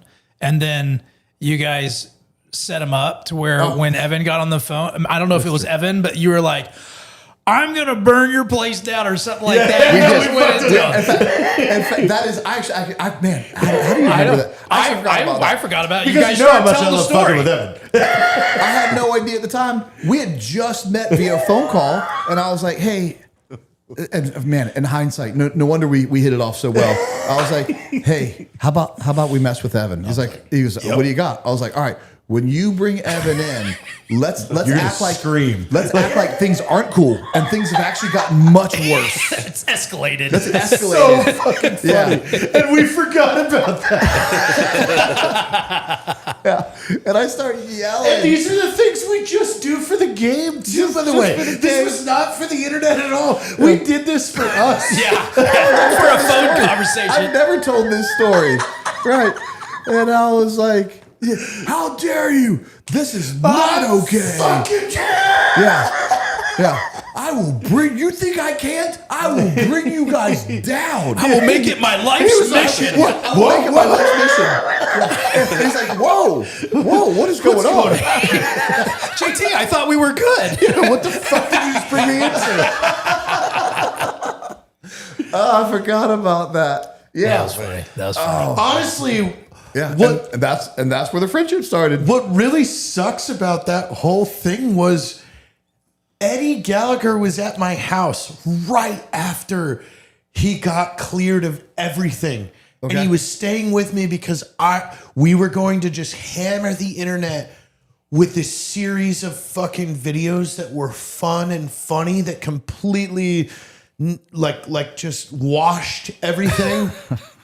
And like he had landed at like 5 p.m. that evening. He's sitting on my couch in the studio. I'm like, dude, I've got this idea. I got this idea. He's like, hell yeah, this is gonna be so much fun. And then all of a sudden that fucking photo comes on Twitter, and I go, oh fuck. of Kyle Rittenhouse? Well, it was that one. But it had fucking dipshit's coupon code on it. Right. And I go, oh, absolutely not. So I call Evan right there. I go, call him, because Evan had the relationship with him at the time. I go, call him right now and tell him to take that down. That's tacky as fuck. Yeah. We're not fucking putting coupon codes on this. Right. And so Evan's like, oh, fuck yeah. Yeah, this is dumb. And he hangs up, calls me back an hour later. He's like, I told him it's good. We wake up the next morning. NPR had done a news release, like a radio show, saying that we offered Kyle a full ride sponsorship upon his release. They did a printed thing, and then he who shall not be named because he is a dipshit douchebag had now flipped and completely like, oh, they're fucking assholes. It's like, no, dude, we told you to remove your coupon code. And the other thing that hit home to me, because as a adamant supporter of law enforcement, I always say the same thing. I say, hey, things may look bad, but let's wait to see the facts before I throw my lot or give an opinion on what's right or wrong here. And when I talked to you guys said almost exactly what I had said multiple times before. Because the truth is the truth, whether it's on this side or that side. Now it's happening to a 2A guy, but the truth still remains, which is, well, we didn't know if we should defend him yet because we didn't know the facts. He could have absolutely been in the wrong. He may have been in the right. We don't know. We just waited to find out the facts. And I said, actually, that's what you should have done. And then Evan's initial thing, like when he told him to take the thing down, he goes, hey, dude, you're dealing with a bunch of guys that have carried a gun and fired it at people when they were 18 years old. I was 19 when I was on the fucking streets of Mosul. Like, he goes, we are not trying to use this as a ploy to get money. Right. Like whether it goes one way or the other, he goes, this isn't our way to fucking get ahead. Yeah, it was a very level-headed approach to it. When I talked to you guys, I actually understood it. And what's worse, and this was a little bit of I was very new to social media and being a public figure, if you will, and the amount of hate I got towards that from being a reasonable person and actually talking to the source and finding out from the source what is the truth. The amount of people in the comment section, don't get me wrong, there's a lot of people in the comment section who's like, this is awesome. This is how it's done. Thank you so much for doing that. There's a lot of people who's like, sell out. But as somebody sell that out has, just because I talked to the actual person I had a problem with and found out that the story, there's more to the story, that makes me a sellout? And even then, though, you know how many people argue with me about like the facts of the situation? Like they will argue. People in the comments like section, you don't know what you're talking about. Will be like, you weren't. No, there. that didn't happen. And I'm like, you're talking to the person that was in the room, right? You lived it, dude. Yeah. Right. I talked to John Pierce, by the way. John Pierce was Kyle's original attorney. Like, John also, like, there's a bunch of missing money. For like right. No one's dug into that shit. Right. I don't know if I'll bring that story up, but that story too got brought up, and you guys absolutely explained that one. Like, oh gosh, and to be honest with you, I actually it in a weird way. This is gonna sound weird. Got mad at you guys to some degree for not doing a better job of defending yourselves. You know what I mean? You guys are a massive company with a great marketing, campaign. I'll tell you why. And yet this goes unchallenged, it seems, to some degree. It's because when you have the truth on your side. It's because of the other side of it, though. Yeah. Is for us, though, when you have Chase Bank and PayPal and Stripe and everybody coming at you, saying, we'll delete you tomorrow. Like, all of a sudden, we went, oh, no. Like, so we're like fighting the closest enemy. Whereas like, the reputational thing was like, we'll fix that when we can, we can make sure that we can still have credit cards. And again, he'll probably never say this, but this is kind of the first time. I don't know. It just seems right. I feel like it makes sense to talk about some of these things. To tell you how gracious Evan was, he didn't have to take that phone call. I'm a fly on the wall to Black Rifle. You know what I mean? I'm a fly on the wall to Black Rifle. But we've never approached anything like that. And you guys took that phone call and you talked to me and you explained everything to me. And then even after it was all said and done, Evan's like, hey, if you ever want to, come on out here. I'll give you a tour of the place. I'll tell you how we make things. I'll tell you how we ship things. Yep. We may be a couple steps ahead of you, but we can show you things so you don't make the same mistakes we do. After I had just been wrong and been poking, his answer to that was to explain everything to me and then invite me out to his operation. It was a very classy move. Well, and that was the thing. It's like we have always been hey, everybody's invited. Yeah, like because we feel that way. We have the imposter syndrome. Same thing. Like for us, like even with Range 15, like from Range 15 for us was, holy shit, the entire veteran community gave us money to make a fucking giant movie, and my mindset was, let's just turn around and say anybody that we can bring up, we will. Yeah, that's how I've always been. Anybody that starts to come up in the space, it starts with, can you do it on your own? And that's it. Like when you see people start to develop their niche or what they're doing, you have a seat at the table with this group, because we're willing. If you've got talent and you've got drive, well, fucking A, dude, we will give you all the tools that you need. Yeah, I don't know why I just stuttered right there. Yeah, because drama seems to get clicks. So there's just that's cheap clicks and cheap clicks and nice things don't get traction. They just don't. They just don't. I don't care. I'll continue to brag on you guys because it's true. And I don't think I told you this when you told it to me. It's kind of the way I always did business, but it really kind of solidified the why behind it. You told me one time, you're like, we'll never view you as any sort of competitor. In fact, we'll do everything we can. My goal would be to have Black Rifle and First Responder Coffee both at Walmart, and we'll push out another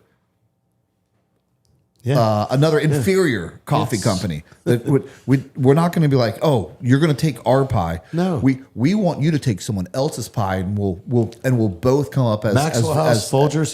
Who gives a fuck about that? Right? Yeah, exactly. Push those guys out, and we want more veterans in this space, and it's against the business model of sorts, because some other veteran coffee company will come up and someone will go, oh, another veteran coffee company.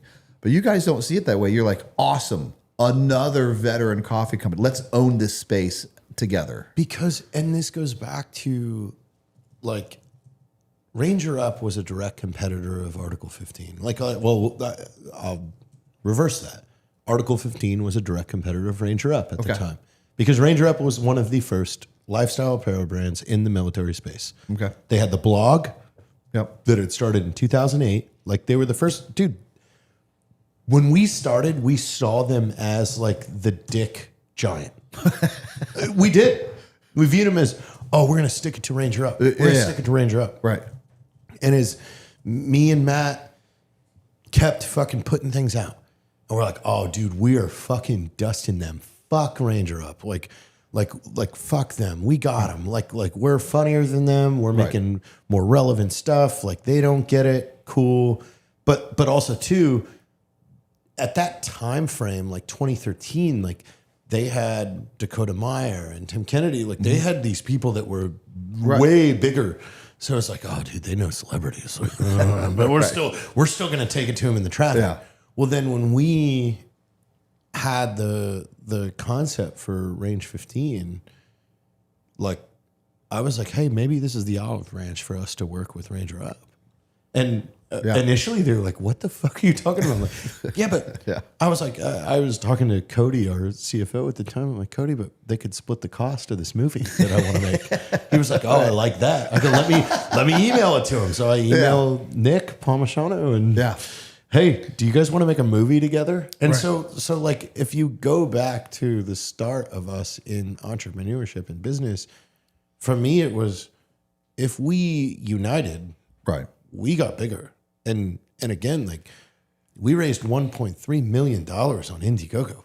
Yeah. Like, we were the 4th largest crowdfunded film. I'd have to look now, but like, we were like second to Super Troopers 2 at the time. Yeah. Like, I know.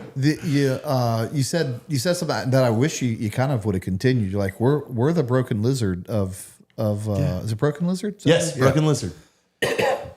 Of veteran comedy. And you guys were. Like, you really were. Like, you guys could. I think we need to bring that back. we can. I think we have the crew now. And I've had an idea for almost 8 years. Where I do know the guys from Broken Lizard now, and I think now that we have the whole conglomeration, like, and honestly, the political climate at this point would that would be epic. Would take this. That'd be epic. You know, the end of Super Troopers 2, they're getting disbanded up in Rhode Island. Yeah. Like, well, now the new movie starts and we're all in Arizona and we're ex-military border patrol agents and they're ex-Rhode Island state troopers. They're day shift, we're night shift. We hate them, they hate us. Yeah. Travis Pastrana and the Nitro Circus crew are some sort of like cartel motorcycle gang that is smuggling drugs over the border of Arizona and Mexico, and we have to team up with them to take out. The setting is there. The setting is there, and the time is right. And me, you, and Nate, from Valhalla. Nate? We've talked about this. I really want to take back the term vet bro. I hate that it got turned into a douchey thing, because there's nothing wrong with being a vet. There's nothing wrong with being a bro, but you combine them, and in a weird way, that's kind of on us just as a community because we didn't vet it properly. You know what I mean? I'm guilty though. Well, no, I don't. I don't see it that way. I'm guilty of the term. I started right in 20, and if you ask AI, it finds right. Well, then you should have some vested interest into taking it back because you started it and it was cool. Yeah, but they took it to a different direction. Like my initial plan for this was I wanted to troll Matt. Like I was trying to fuck with him, and I was trying to create online. There's a consistent thread here. Yeah. I was like, look at this Ranger frat guy, bro vet. Like fuck him. And I was planting all these seeds with all these different accounts and everything. Yeah. Like and then yes, it turned into like again they were like, oh, the bro vets. And what I want to say to that too is like, hey guys, we've always just made funny stuff. Yeah, to make you laugh. Like it's, I'm not walking anything back. I'm proud of everything I've done. When I say proud of it, that's a tough word to use when it comes to veteran accountability. It's been tough. You know, it's not. It's not easy. I don't take joy in it, but I do believe it was a necessary evil, but it's done. So unless it has to be done again, I'll do it again. But that was my hope, that if we get some veteran accountability, it'll stop. And it seems, as far as I know, there's no one else that's on my plate right now. So let's get back to entertaining people and making funny videos. And we're ready to clean house if we need to, but if we don't have to, let's get back to doing bro vet stuff and being authentic and being funny.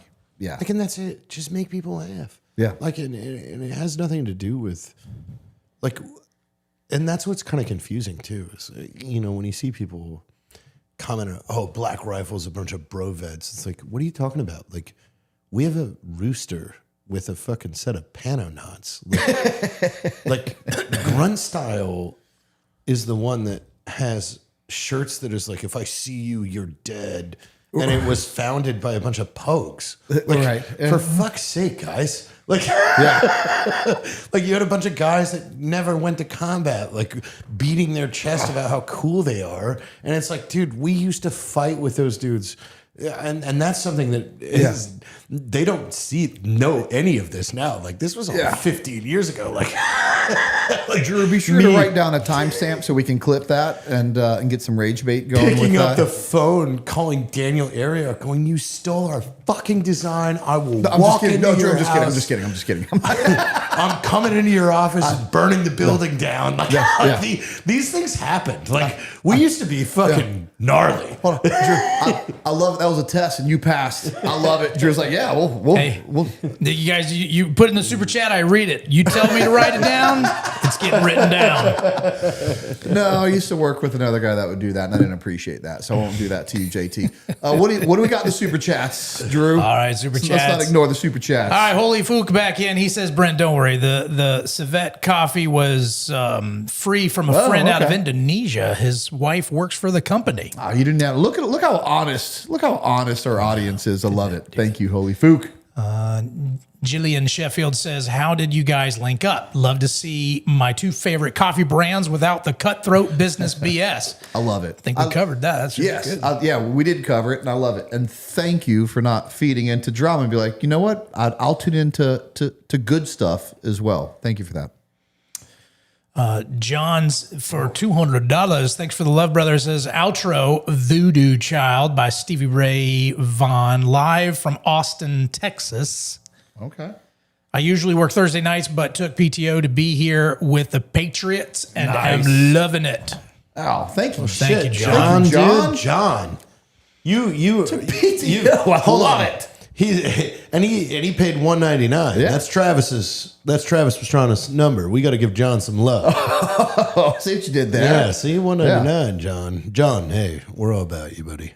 Oh, it's from the great state Voodoo of Texas, Child, probably. my friend. He's in the lead. Holy Fook back in. Chuck Norris arrives to heaven. What do you think God said to him? God didn't say shit. Chuck Norris roundhoused him to the face, and he said, "You remember me?"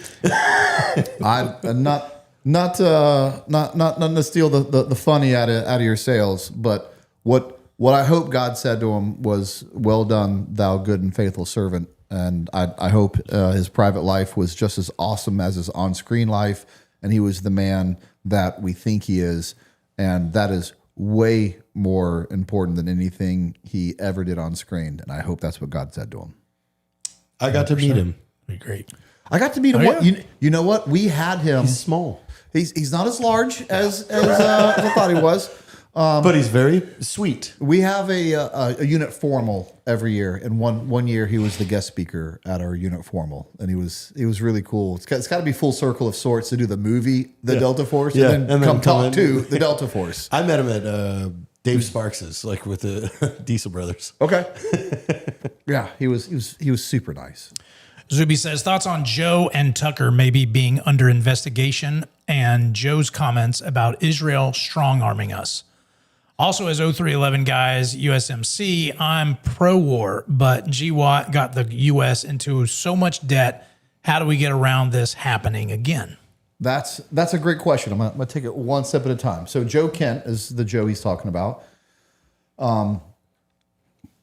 So it's funny when people leave a job and it seems like they're doing it under the guise of morality, and then you find out they're under investigation. It kind of takes the wind out of that taking the high ground part of it. So that doesn't bode well for him. I don't know what the heck has happened to Tucker Carlson. I used to like Tucker Carlson. I thought Tucker Carlson used to be. I don't know what's real anymore. You know what? I call you. I hang out with Colette. Right. I know. It really does. I talk to Nate. Yeah. It makes you want to put your blinders on and be like, I don't even care what's going Nate on. has a lot of he's yelling a lot. I'm just kidding, Nate. You're fucking hilarious. And it's even Tucker Carlson actually had to come out and make an apology video. I'm trying to think the topic that he's had to do with the Epstein files, and had to do with an Israeli that was part of the Epstein files, and he questioned it and he pushed real hard. Then the facts came out. I was like, oh, I'm sorry about that. I was wrong about that. Tucker Carlson, Candace Owens is another one. I used to love Candace Owens. Like, man, that's a really smart, articulate, conservative black female. That's what we need in this country. She's a unique voice, and she's just completely gone off the rails. Dude, I think everything is just turned into views. Yeah. Everything's turned into clickbait and views. Yeah. So because there is no humility anymore. And this is one thing I've always, I don't know. It's the view for conservatives. I don't know. Like there could be like, I'm old enough now to be like, yeah, I could base my opinion off of the nuance that you showed me, but that doesn't mean I know what's real or what's happening. You could go back to our conversation of sorts of how we met.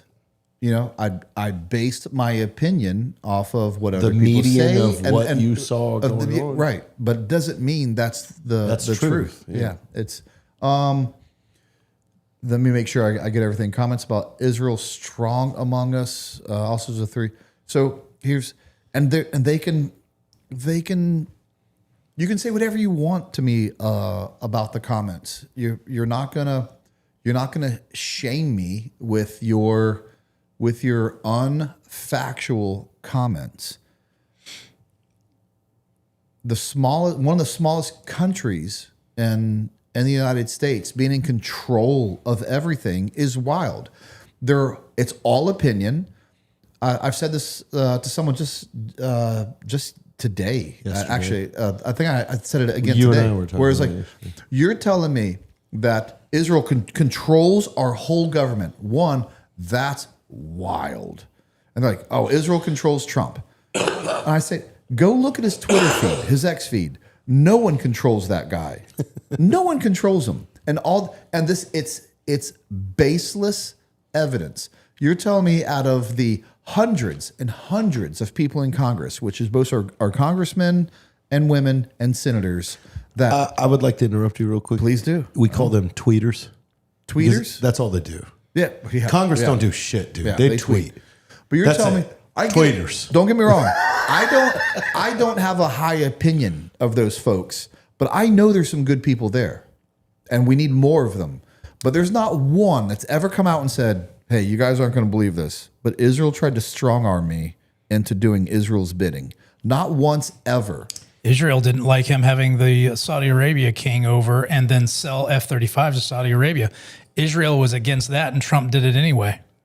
I imagine that Congress is a lot like the military, where we attrit the good people because the good people get tired and fed up with incompetence and the like blind, because I always felt that even from a young age. I watched really good E8s leave because they were frustrated. Yeah, at the system, and they were like, you know what? I'll go make money instead of giving all of my heart to this where I have stupid people fucking me up.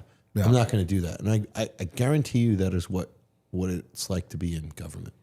It's got to be. It really has to be. But you can go watch to the stats. House of Cards. That's probably very real. Yeah, everything's a give and take. It's like hey, that's great. I'm going to do you a favor right now, but you owe me a favor. You know what? Actually, JT, do me a favor.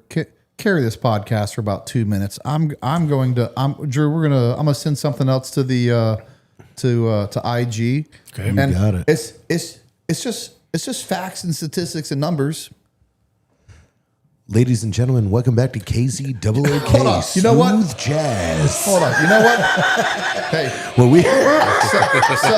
Brent's trying to just get me all kinds of wrecked. Hey, sell that bottle of bourbon, will you? How would you sell it? I mean, this is FRCC small batch whiskey, aged 7 years right here.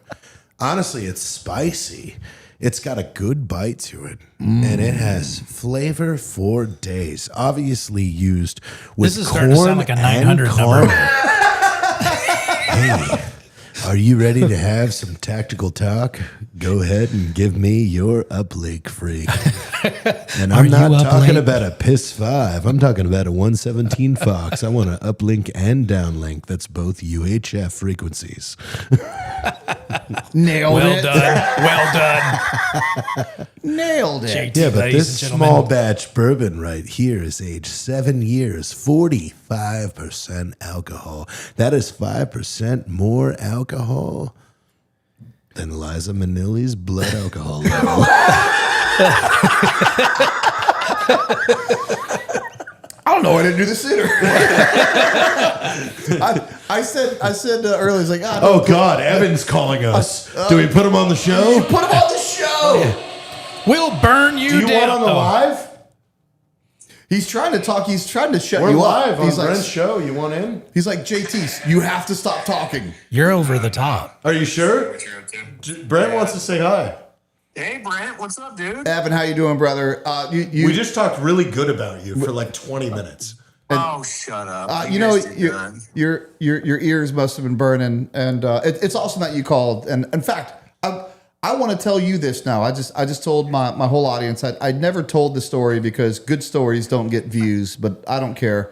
I said about the first time that you called me when I was poking the bear because I thought I was standing up for what was right, and you guys took the time to call me and explain everything to me, and I had to make an apology video because I just wasn't right.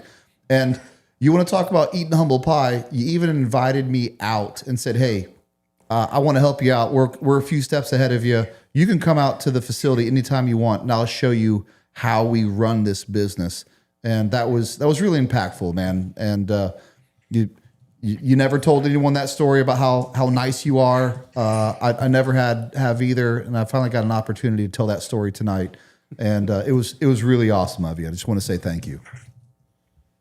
Dude, that's a big deal, man. I really appreciate it. Of course, like Yeah, 360, like that's what we keep saying, right? It's like this post-service, GWAT community, like we got to keep fucking watching each other's back. We got way more bigger fish to fry than going after each other. You know what I mean?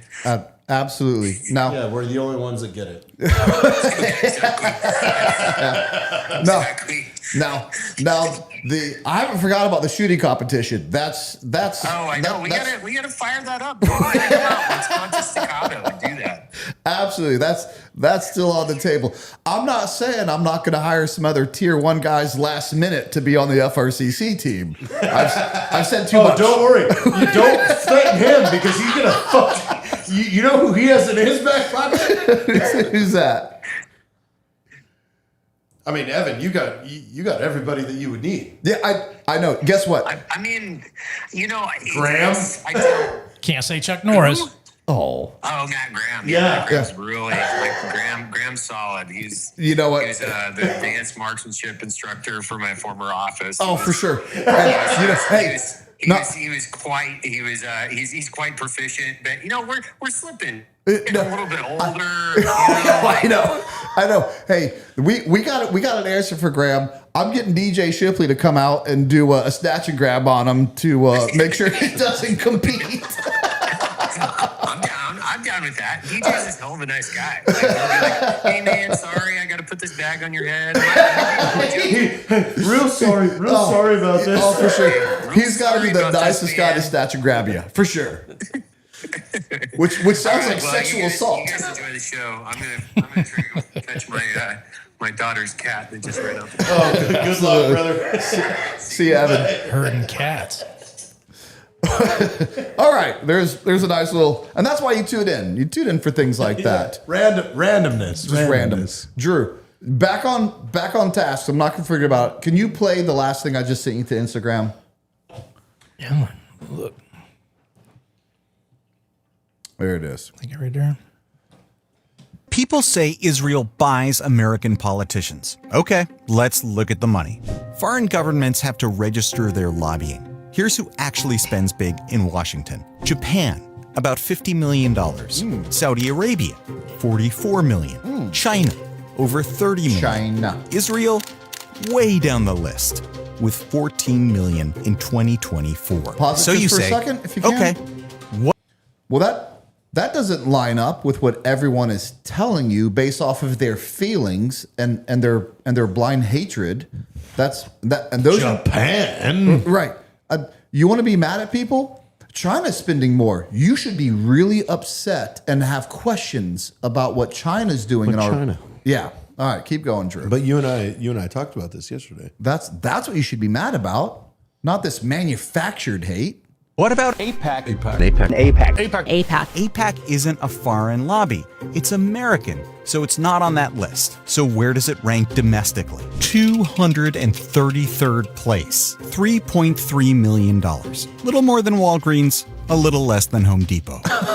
Compare that to the real power players. The U.S. Chamber of Commerce, 96 million. The National Association of Realtors, 86 million. Big Pharma, 60 million.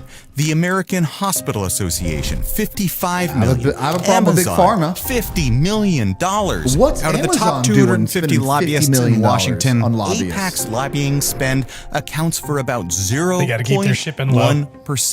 That's 1/10 I don't think you need to lobby for of shipping. 1%. And even when you count election spending, including PACs, super PACs, and non-disclosed money, APAC is just a drop in the bucket. 0.5%. 1/2 of 1% of political spending. So if Israel doesn't own American politics, why is everyone so focused on it?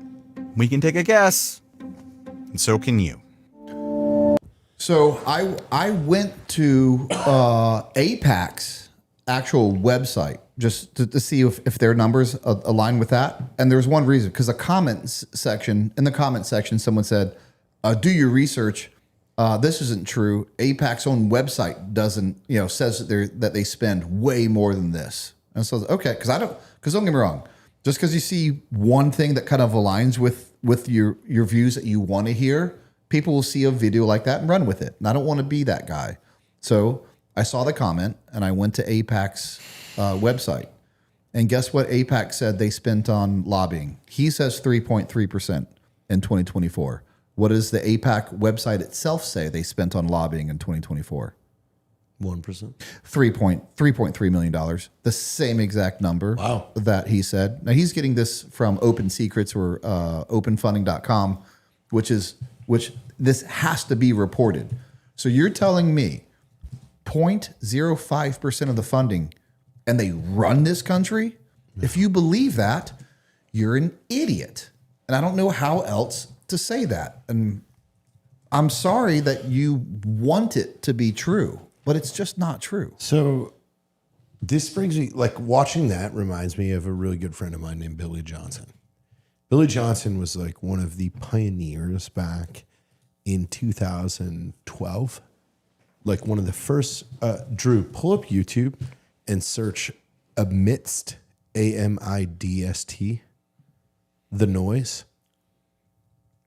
Like, and I'm pulling this up because I think they're AMIDST, amidst the noise. DST. You got it. He's the got noise. It. And then choose your own crime stats. And yeah. Not the word and, just choose your own crime, or choose your crime stats. It should pull this up. Like when you see, like this is one of the OG right here. Choose your own crime stats. Right there. Like, okay, so 13 years ago. All right. Watch this. I will. And you've never seen this? No. I've been doing a lot of research over the last few weeks because I'm disappointed with the data that I've been hearing on the news, the lack of respect for citing the source of that data, and the data I've been hearing from our politicians. So I wanted to talk to you a little bit about accurate crime data, comparing that crime data to other countries, and why I think the data is different. So let's go over to FBI.gov and look at the Uniform Crime Reports.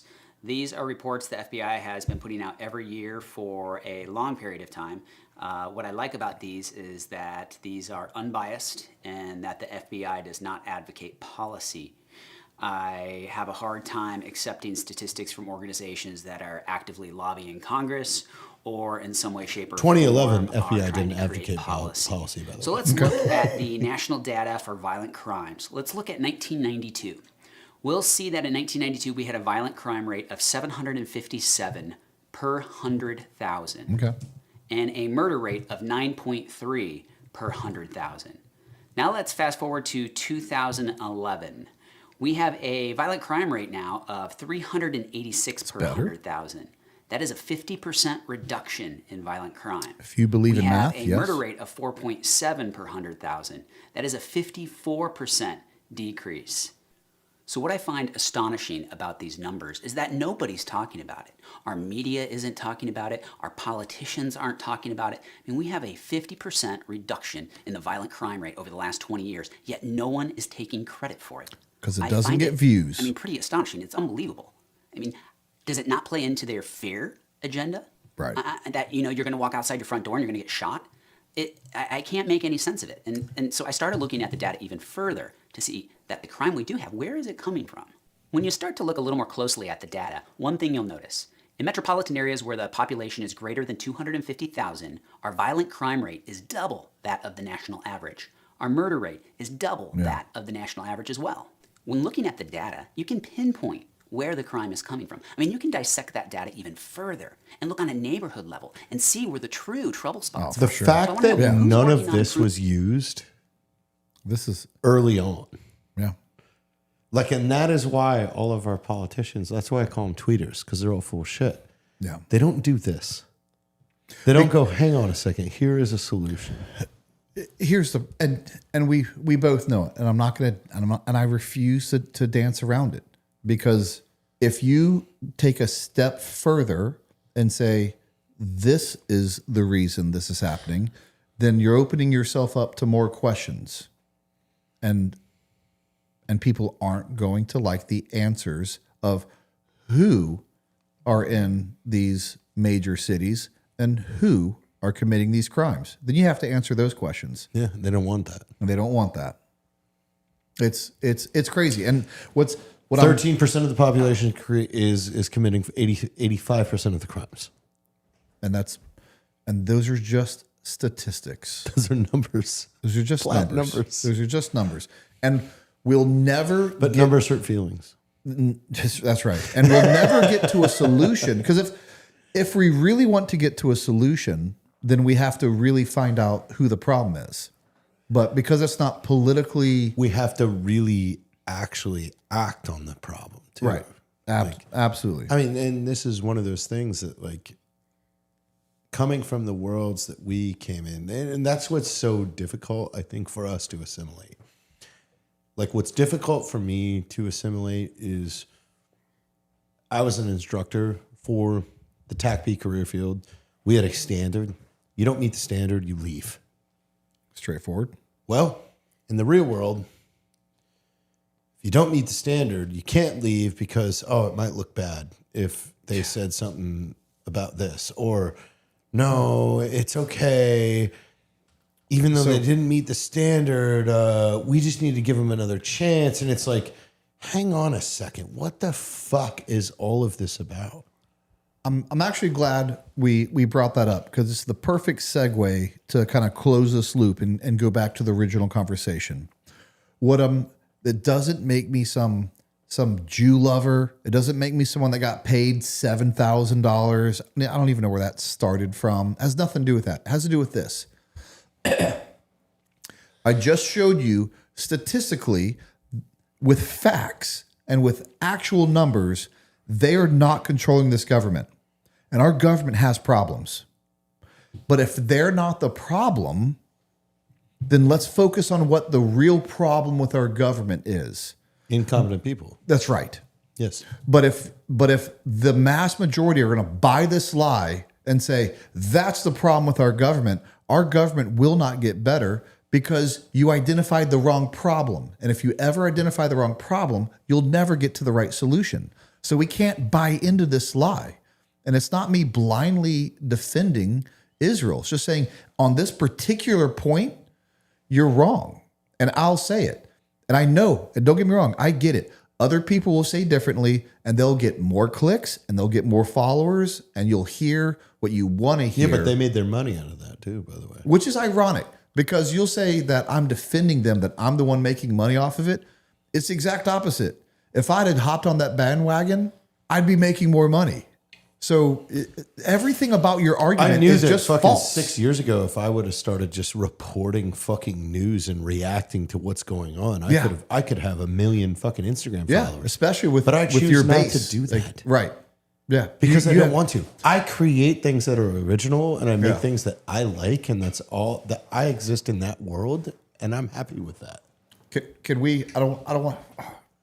You can say no, because I understand why you'd want to hold it close to the chest. But there's a video that we would like to make. I say we. It's your idea. No, it's your idea. I want to do this, and you know there's what? there's an Army Navy video that we would really like to do. That was your idea, and when you first pitched it to me, I didn't really understand it until you tied it together. Well, this is. Do you want to tell that story? Oh, 100%. Okay. I was working on it today, by the way. All right. So I am trying, and I do this with grace, by the way, because I understand what's going on in the world. But today I put in motion to get on with Weimer because I want to tell him this. And I want to say, hey, I have a great campaign for the end of this year. I need you to tell whoever that you hire for Army recruiting that you're hiring me, and I'm going to do this. And you're my fucking head person in this.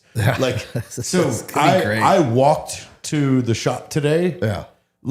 And I was on the phone.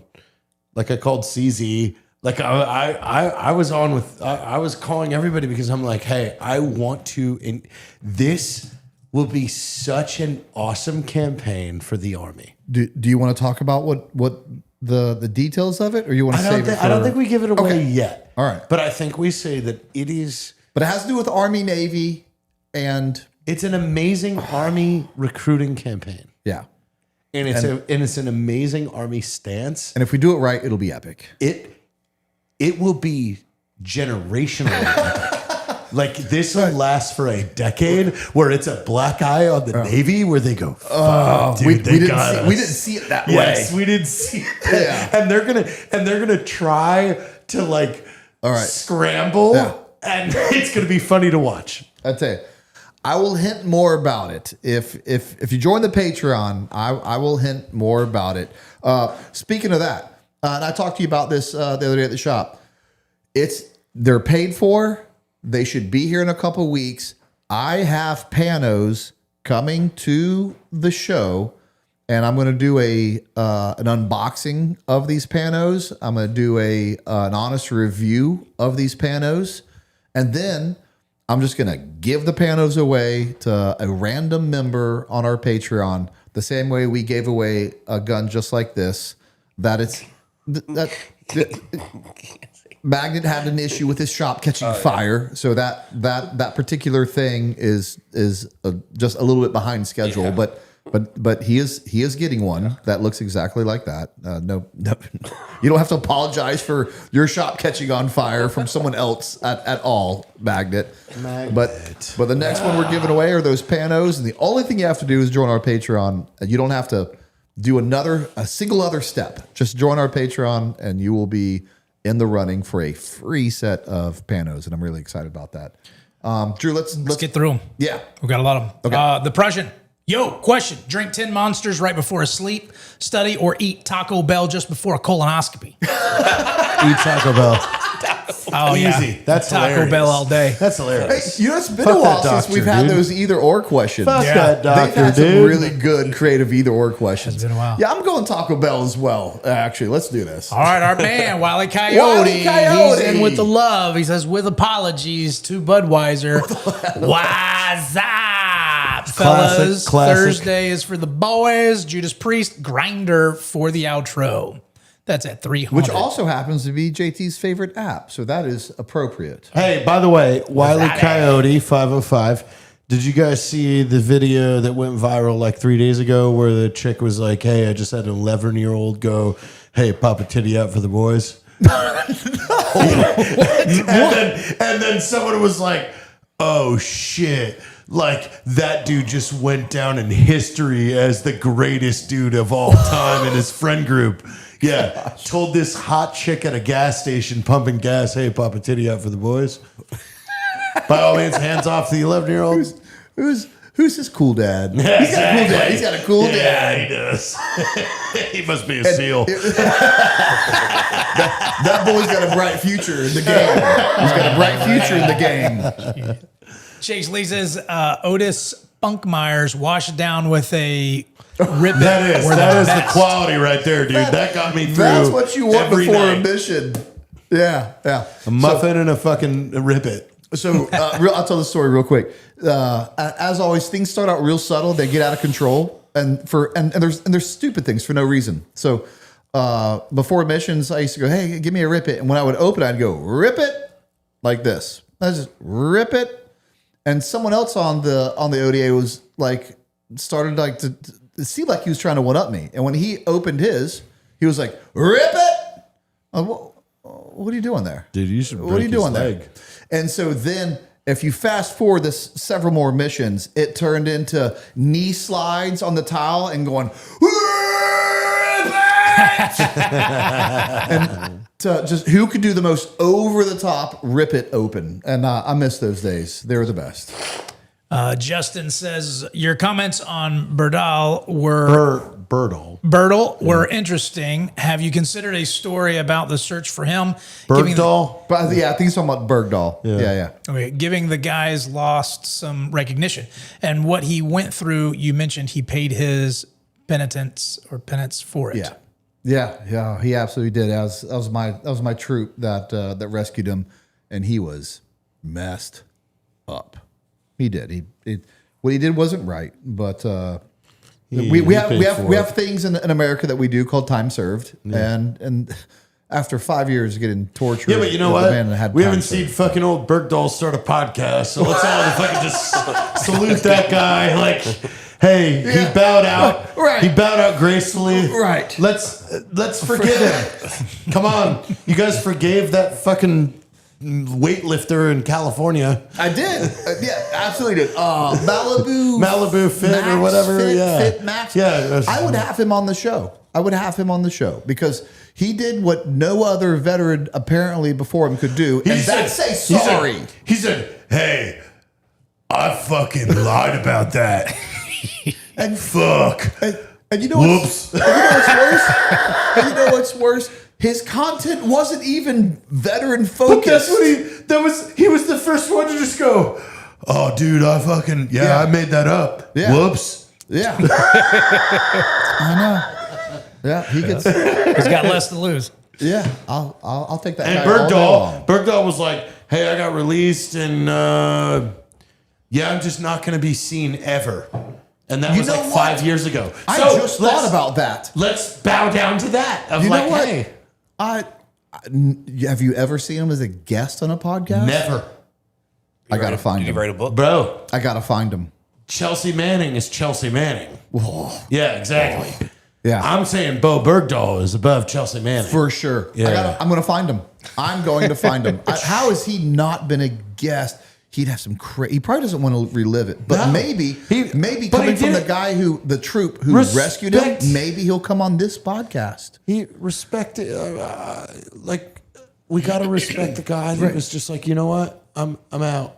Yeah, I'm out. And he may not. And you know, and I'd be grateful, but in a weird way, I'd hold him in high regards either way. If he came on the podcast and told like the true story, it'd be amazing. Yeah.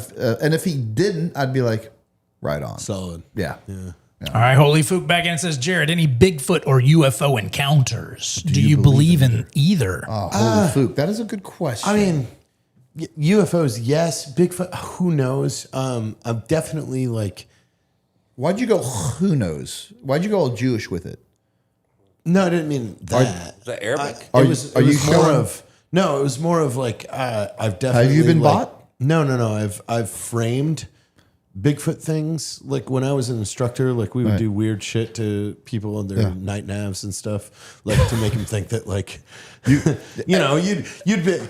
a car seat like at their land nav point, and then you'd play a little girl crying, and like you guys do some random things, random from the outside, but maybe there's a story to it, but it works. I'm not. You guys have a clothing line and I think a bag with a Yeti on it. Do you not? With Bigfoot. Yeah. Is there a reason behind that? Well, or just because it's Bigfoot? No. Like everybody knows, like Bigfoot is real. He just works for the agency. Obviously, that's why. Obviously, that's why. Yeah. Okay. Yeah, that's why no one knows where he is or who he is. He's an agency guy. Backman Union says one of Jared's song for the close at $2. We're gonna do that. We're gonna sometimes we do too. And you can call it whatever we can find on YouTube from next Saturday. That'll be, we'll do a twofer on the closing songs. Dwazio19 says, Drew, what is the name of your new cigar? Love y'all. Well, right now it's just called Drew's Favorite Cigar, but it's not full production. But I did pick up about 200 of them today, and they'll be on the website in about a week. Damn. TG Para says, oh man, that's a lot. It's a lot of numbers. BCT. No, let Drew stumble through it. It's 25041 BCT 82nd is on its third GRF spin up in 6 years. Wow. Okay. Iraq 20, Cabal withdrawal 21, Yep. TBD 26. Yeah. Before 2020, it hadn't got spun up in 40 years. Wow. I was there for Iraq and Cabal. It's a white devil world. It's a white devil world. I was a blue devil. Yeah. I'm not surprised that they're spun up for it. Everyone will always look at those things. Don't get me wrong. When things start moving and things start spinning up, there's a chance they may be used. But we should be we're prepared for the worst. Yeah. You know, it doesn't always mean just because they're spun up, they're going somewhere. But it is a possibility. Is Animal Mother in the comments right now on YouTube? The Animal Mother that's my friend. Yeah. GWAT was just a practice war. I wish life would get over the Middle Eastern thing. That's Animal Mother D2R right there. Animal Mother's been writing a book in the chats tonight. Yeah, 53K American. I know an Animal Mother. I don't know if that's. They've been busy. TG Paris says, I hope we don't invade and they aren't needed though. Yeah. I believe it. Scott Wickstrom says, waiting until you have all the information to have an opinion on news stories or current events is how it should be. This is one reason you've earned respect and support so quickly. One reason of many, but big one. God bless. Thank you. And another one of those is, and I hope we do find the truth about it. And either way, I'm okay with, as long as it's the truth. But remember they were, when they immediately talked about that girl school that got hit by an American or Israeli missile in Iran. And then 24 to 48 hours, we learn, hold on, we actually have evidence that it was an Iranian missile that failed to launch and hit their own girls' school. So you have to wait just a little bit before you jump on something. Just another 11 Bravo. Our buddy says, can y'all stop making sense? Dang it, man. I guess we'll can all hate on and hope for failure of that liberal foo-foo coffee. Absolutely. That's something we can all get behind. Get behind. Lone Star Oil and Gas. He says, now that JT has spoken with Drew's little brother, I feel bad for clogging the toilet at your flagship store in Bourne, Texas. Bernie. My bad. Bernie. Yeah. I had a good time in Bernie. Bernie's had a good time in Bernie. Was it a weekend? Weekend at Bernie's. I see what you did there. Okay. I see what you did there. It's a quaint little town. That little trip we made into Bernie was really cool. It's fucking awesome. Yeah. All right. Let's see. Did a little hoppy on you. I saw that. You work with Bortak. I lived in a Bortak neighborhood in El Paso, so I know a ton of Bortak guys. And what is your thoughts on where they rank amongst the teams you have trained, Brent? Always heard good things about them, but I don't know any of them. And I would love to have like a retired Bortak guy on the podcast. Dude, I've got 4 I can give you. Yeah. hook me up. Yes. I'd love to know more about. Well, about Rocco's what one they of do. them. Like, call Rocco. Yeah. Like, he's a Boar Star. He was their medic. Yeah. Yeah. Absolutely. Yeah, man. I've done remotes on his podcast before. I'd love to have that guy. Yeah, get him out over here. Dude, we'll get him out here. I'll get him out here. Okay. Tell me his All right. time. This is a cool question. Precision with purpose. He's living, but his question is consistent with his name. If you were starting from zero today, no audience, no brand, what would you focus on in the first 90 days to actually build momentum? You asking me or him? It's both of you. I'm gonna throw it your way. All right. Real quick. I have an idea, but I'm gonna throw it your way. Muffler welding. Yeah, if I had to start over, You're so random, but I love it. I would weld mufflers. Simple, Okay. simple because life. Muffler shops are generally locally owned, so then I could like talk my way into saying, "Hey, let me work nights," and then I'll like double your workload because Yeah. I'll work all night and then sleep all day and then guard the shop at night because I'll be working. Okay. Yeah, see, like, and then I'm making money. I'm building more customer base for the shop. It's happening in real time. Devin just got. She's gonna hate me for this. She just landed from Raleigh, and here I hate it.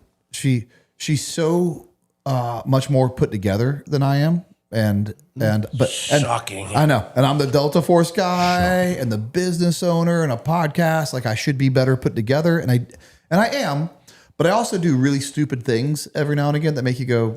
You sure you should be in charge of anything? Do that. Yeah. Never do so that. I tried to get off of I'd just woken up. We were flying in from somewhere, and I wanted to get off the airplane real quick. And I went to get up, and my seatbelt was still on. And anytime I do something like real small but stupid, she always sees it. And yes, and she goes, "Hey, remember that one time you tried to get off the plane real fast, but you didn't take your seatbelt off?" I said, "Tell me that just happened to you." Just first time I thought of, oh no, dang it. She goes, "No, just first time that I'd thought about it in a while." Nice. Gotcha. Dang it. Nice. All right. What would I do?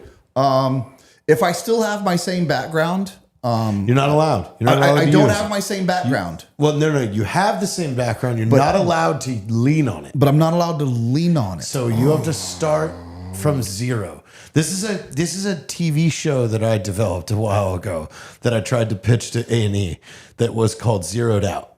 It was you zero your bank account, zero everything, put somebody in a town. What do you do? This is what I would do, and it's still like podcast related, right? Okay. That I would only focus on history, and you know who's done really well about that? The Fat Electrician. He's done a great job of Jack Mandeville as well. He just does, yeah. He just does Jack's history. Yeah, Jack does that. I would just focus on history, and whether it grew or not, I wouldn't care because I love it. But imagine you don't know anything about cameras or nothing. And can't afford them. I still don't know much about cameras. Yeah, but no change. You have a studio. No change. Look. You have a studio. You've hung around me and Drew enough by now to really wonder how we make this happen. Yeah. Trust me, I've been doing this for fucking 15 years. The same conversation happens at the start of every show. Hey, no, the key, you fucking goddamn it, pull the other one up. You would think at times that me and Drew aren't that close or don't love each other because when things are going haywire at the beginning of a podcast, like, no, Drew, you just got to do this, and Drew's like, you don't think I did that? We sound like a married couple. Yeah, but that's anything with any electronics. Oh man! And then it all gets to work, and we're like, "Oh, good, cool, and everything's We're all good." fine. We're all fine. Everything's fine. 90 days. If I had to start over with nothing, I'd just get a cardboard sign, stand in front of the street light. Damn, dude. Make my money for the 90 days, and then take that money, and then You don't even know go do what something. the fucking conversion rate of that is, Drew. I'm gonna find Which out. is funny because me and Colette had this conversation like 3 days ago. I'm like, is this a numbers game? I told this story before. It was like we're back in like 2009, 2010. I'm doing this low vis exercise in Boston, and it blew my mind. It's the only time I had seen it, it had to have been before OnlyFans. Hot chicks from Boston University were standing at stoplights asking for money, like homeless people. And they were raking it in. I bet. All without the Who's drug not addiction. Raking Who's not going to be like, it in. Yeah. Sitting there in little shorts and halter tops, raking it in. That's insane. But the shame was at least you had to be out there and public and show your face in your town. Then OnlyFans happened and you could basically do the same thing, but without the shame. And it's unfortunate. But yeah. Hot dog stand. Oh, hold on. Lord Hot Dog. what? There were several hot dog comments that never seemed to go away. What's the hot dog story? Drew Pulp, YouTube. That's always you do. Search Lord Hot Dog. What's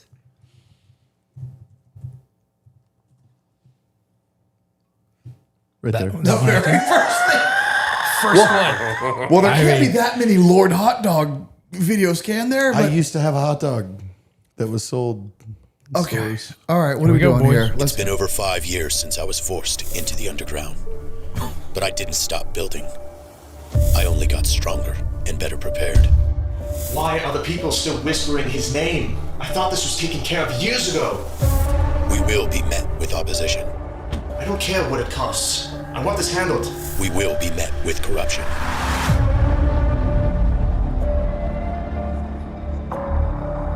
My police car. But the landscape is vast, and we will move throughout the shadows.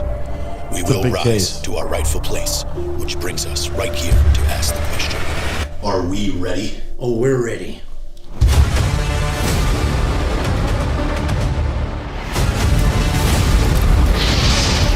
Lord Hot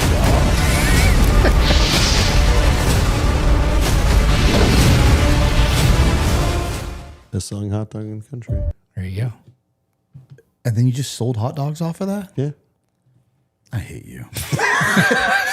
Well, I don't think there was a hot dog in the whole thing. I literally stopped the entire pack. Totally Red Bulled it. Red Bulled it. I Red Bulled it. You Red Bulled it. We just need to get a bloke and a bike and run him off a cliff. We just need to pretend that it's some sort of underground conspiracy. How many views does that trailer have? I don't know. Nothing. 20,000. That's subscribers on that. Let's see. 4,600. Yeah, It wasn't much. But that one went out on Facebook, though. It's not much, but for whatever reason, the internet has not. Those 4.6 thousand people have not forgotten about it, and they follow you fervently. There were several hot dog. You comments. don't understand about my seafood history. Well, you know who else? The cod crisis is real. You know who else fancies themselves Lord Hot Dog? Magnet loves him a hot dog. Crush hot dogs. That man loves a wiener in his mouth. I like jalapeno cheese dogs. It's in fact. I'm cream not, cheese? Jalapeno. I'm not cheese. too proud. Cheddar cheese. It's always easier to tell a story when you've rebounded and you've done better. But we've all had low points. And in fact, this is a thank you. I lived at Magnet's spare bedroom for a year. Year and a half. A year and a half. Yeah, trying to get back on my feet after some hard times and trying to be value added. Now, don't get me wrong. Magnet has has what I like to call selective OCD, and the inside of his house pristine. His garage and parts of his backyard mess, absolute mess, because he's a weird OCD in his house. Everything has to be in the right place. Everything has to be clean. But then he also has a mix of hoarder inside him, and that's where everything got thrown to the garage. I get that. And I'm trying to clean out his garage for him because we were going to turn it into a man cave. We were going to turn it into a man cave smoking garage. Yeah. And so I'm cleaning it out. He has like those 7-Eleven hot dog rollers where there's 30 can go on it. That's amazing. And I'm like, Love it. I was like, what are you doing? He goes, I love hot dogs. I was like, I know, but have you ever used this? He goes, I might. I said, no, that wasn't the question. Have you ever used it? I'm throwing away boat motors. I'm like, does this boat motor work? He goes, it might.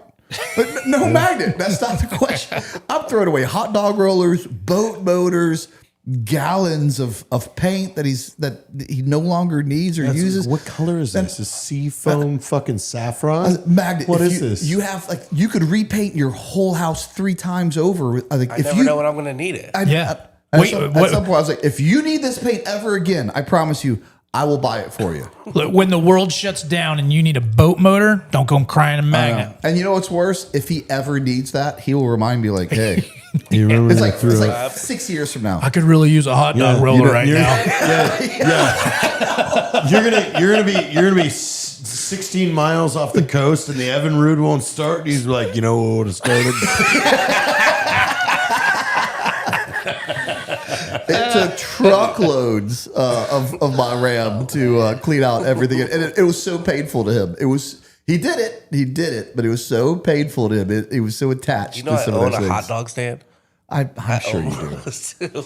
But you know what we did do? We cleaned that thing out. We repainted everything, and we smoked a lot of cigars in that garage. Spray painted the garage floor. Yeah. Not rolled it. We spray painted it. And my thumbs and fingers were like, it took like 40 cans to do that. Why are you spray painting the garage?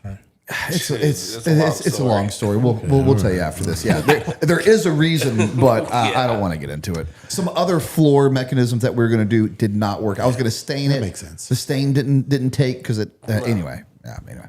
All right, what else we got? David Hookstead. Says, nothing big to say, just showing support for the boys while watching March Madness. Hookstead. Man, I haven't texted you in a while. Keep Chapman's legacy alive. Keep Chapman's legacy alive. I mean, hell yeah, it's happening. Like the movie is done. It's in the can. Oh, really? Alone at Dawn. Nice. Yes. Nice. So David, 100%. Yeah. Batman is fucking on it. David, if you're watching, I do know that you sent me a Signal message. I saw it today, and I didn't read it yet, but I will right after this podcast. It's hard. Signal's hard. I will. Everybody, all of our back. friends use Signal, and I get it. I have. This is how horrible I am. Look at this massive group chats in Signal. How many unread text messages do I have? Can you see it right there? Too many. Yeah. 643. How many do I have? You're good. none that I can see of. I am insane. Yeah. Like I keep up with Instagram DMs, emails, and texts. Here's the problem: like once you get so far behind, it just Planes. crushes. I do it on planes. It just crushes you. Keep up on planes. Drunk Christian $2 says, Jesus Christ, it's King of the Universe. There we are. Love it.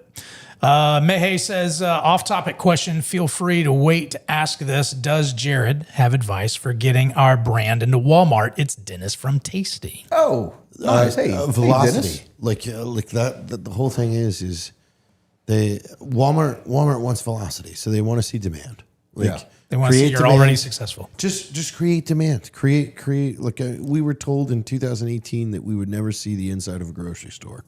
And we were like, okay, we're okay with that. So we just doubled down on internet videos and went crazy as we could with all of our marketing until the point where it was Johnny Morris that was like, oh, well, I'll sell you guys in Bass Pro. And so much coffee was being sold at a Bass Pro that grocery stores were going, hang on a second, why the fuck are people buying all their coffee from Bass Pro? Yeah. And it's like, now you have to. So force velocity. Yep. There you go. Holy Fook back in says, Brent, did you pick up your mail? No trans security? Question. Yes. No trans security? I'll tell it because it's true. I don't know why. My former co-host put out a message and it was like, hey, on his Patreon, I was like, hey, could someone tell Brent to come pick up his mail because he won't answer my texts or phone calls?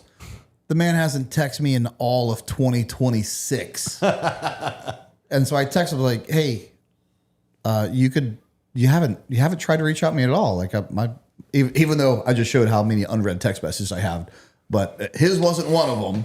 I don't know. But yes, I did. I think there's one word. I did pick up my mail. What's that? Gay. I did. I did pick up my mail, and I did not see any trans activity. Okay. Thank God. Gooch, Parmesan, I guess, says JT, what are PJs and why is Goggins already the GOAT? Thank you for your attention to this matter.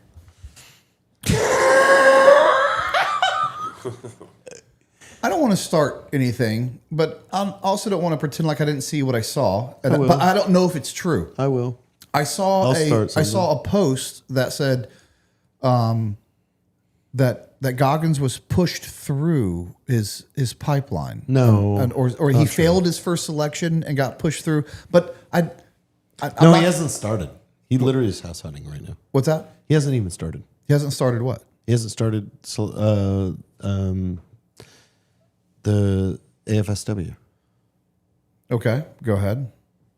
Like, he just got into the program. Like right now at 51. At yes. 50. Oh, he went back in? Yes.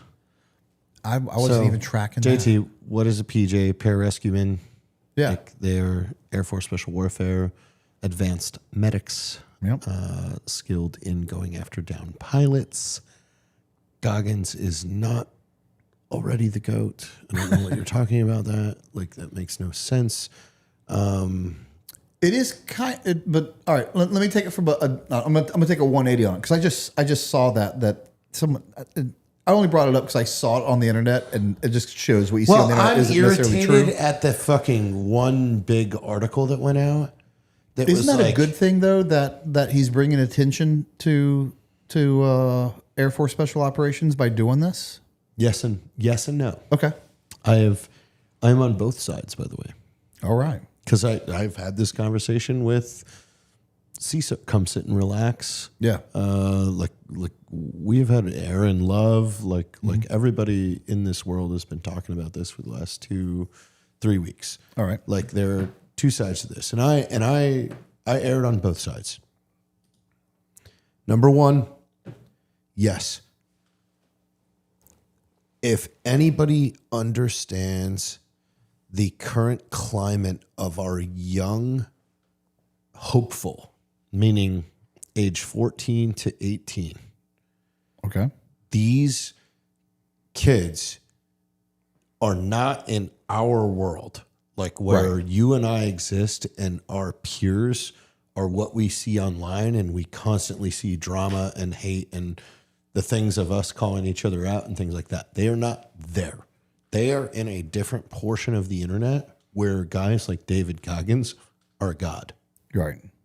So to see him go to Air Force Special Warfare and go into the PJ pipeline, they're going to go, well, I want to do that too, just because he did. Right. So that's great for us.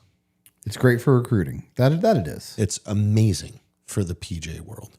But where the devil's advocate lies is, number one, you have a 51-year-old going through a pipeline that is not only taking a slot from somebody that is 18 to whatever.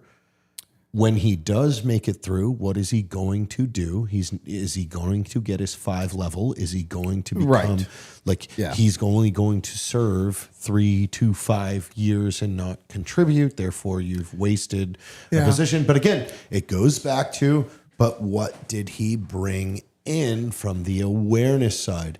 Where this also goes to a different realm is, if this goes bad in the pipeline, and my limited personal experience with David is he is hard at a sense of humor. Okay. Where I've tried to joke with him quite a few times. Doesn't follow along. If he feels like he was wronged at any point in this pipeline, it could go bad. It's now a guy with a national level voice versus an E5 instructor. Is he? Oh, is he doing it through the National Guard or reserves, or is he going through? He's got to be through going the Guard. Okay, all right. So, but again, like, if at any point that he just disagrees with a call or anything, he is not your average student, and there's no way he gets a true fair shake at this. But again, I go back to the other side of the fence and go, this guy is a maniac and he's manic and obsessive. Yeah. Therefore, do I not think that he has been preparing for this for the last year and had the best people from the fucking unit, like grading, like it's not like we're wondering if he can pass dive school. The guy can. We know that. So what? We don't care. We're not worried about if he can swim. We don't know. We're not worried about if he can run. Like, so again, like this is a very. There's a lot of gray in this situation. Yeah, I'm gonna go with the and don't get me wrong, your opinion matters way more than me because you're from AFSOC. No, I just want to make that I'm not a clear. PJ. Like, yeah, but you're from AFSOC, so that's not AFSOC. It was Battlefield Airman when I was in, so it wasn't even AFSW. We had a gay name when I was in. It was like BA, Battlefield Airman. That's cool. I just for recruiting alone, I think it's a good thing. Yes, I think it's a good thing. I think awareness wise, and that is what I spoke to my friends about it. As I said, hey, at the end of the day, like your biggest battle right now is. The SEALs have you guys, like left, right, and center. They have like an 18-month waiting list. Like, so yeah. Hey, if you can get teenagers excited about this, and oh, by the way, teenagers think this guy is cool. I go, yeah, you may not think this guy is cool. Doesn't matter. Yep. And now the one thing I disagree with is the first article that came out that said like the most. The strongest fucking gnarliest dude on the planet at 51 going back through pararescue. It's like, no, dude, I know combat controllers that have 2 silver stars that broke both their arms and still called in airstrikes to save their team. I don't want to hear about how this is the fucking greatest guy on the planet. Stop it. And I think the domino effect that's going to happen from that is guys will join, and the more guys that join from it gives the 2-4 a bigger pool to pull from, and that means, in a weird way, selfishly, but this is true. There will be better PJs supporting the Delta Force because of this. I don't think it'll be a large number, but if we get 1, 2, 3, 5 more really good guys that we weren't going to get before that ended up working at a national level, then it's worth it. And that's what I was talking. Look, you have precision with purpose right here, Joey from C-Store. Joey's a good friend of mine, right? And that's what I told him. Right. I said, hey, at the end of the day, if he is, and what I think he will be, is a recruiting tool, right? Like once he makes it, if he makes it through the whole program, if he is just put there to get people through the door as a hopper, I go, then we've won. Yeah. Like, and we need to look at it that. Yeah. I mean, we're talking about it right now. We wouldn't have been talking about PJs this episode right now if it wasn't for David Goggins. True. So it's already having an effect. Dude, and you have to look at everything like that. Like I think we all just need to say, hey, when these situations arise, do not knee jerk. Go, hey, what are the goods? What are the bads? What outweighs what? Yep, I agree. Cleared Hot Podcast in with much love. Is it true that all Delta Force and SEAL Team 6 member share the same dream to be from SEAL Team 6? Andy with $50 to you. Andy just gave you $50. Andy, I love Andy. I love getting an opportunity to do this publicly because I said it privately to you yesterday. I think Andy Stumpf is the best podcaster in the veteran business in the space. And every time I watch him interview, and both from his understanding, how articulate he is, how funny he is, he is the boss. If he thinks he's wrong, by the way, he will go on a 5-paragraph uploader why he thinks he might be wrong, and why he also is like, but I don't really know. So yeah, I'm such a fan of Andy, and just having me on his podcast was a bigger benefit to me than him. A big fan of that guy. I think he's doing it right, and when you do things right, the reward takes longer. but I do believe Andy will have a 1 million subscriber podcast before everything is all said and done. 100%. I think Andy will go down as one of our greatest interviewers and somebody that shares information and tells stories. And what I love even more about it, he'll deny that and he'll say how horrible he is. And in the same sense, he'll call both you and me gay. He's embarrassed right now of us talking about how much we respect him. But you had him in the hot tub. And my reward was putting him in a hot tub and making him super uncomfortable. Andy, I'm sorry. You didn't deserve that. You didn't deserve that. JT deserves that treatment, not you. And he gets away scot-free in a leather chair next to a Spartan helmet. I would have looked better in the hot tub because I could cover this. Damn it, Andy. I apologize. All right. Diamond Poseidon says, I don't know why, but the Tier 1 didn't work for Cloud Defense Lite I just tried to order. Oh, and that should be 30% off. And well, they probably have a contact email. Yes. Hey, please contact us at the Tier1 Podcast at gmail.com. It's the number one, the Tier1 Podcast at gmail.com. And we will get that squared away. I promise you. We always take that stuff very serious because when it's all said and done, I promise you it was nothing. It was just either a miscommunication or some technical error. So I love fixing those things because it shows us who we are. Excellent show. Thanks. Who sent that, Drew? Somebody from Israel. Right, there's our Israel money, boys, right there. That's the big Israel money. We got paid $6 to defend Israel. We're rolling in it.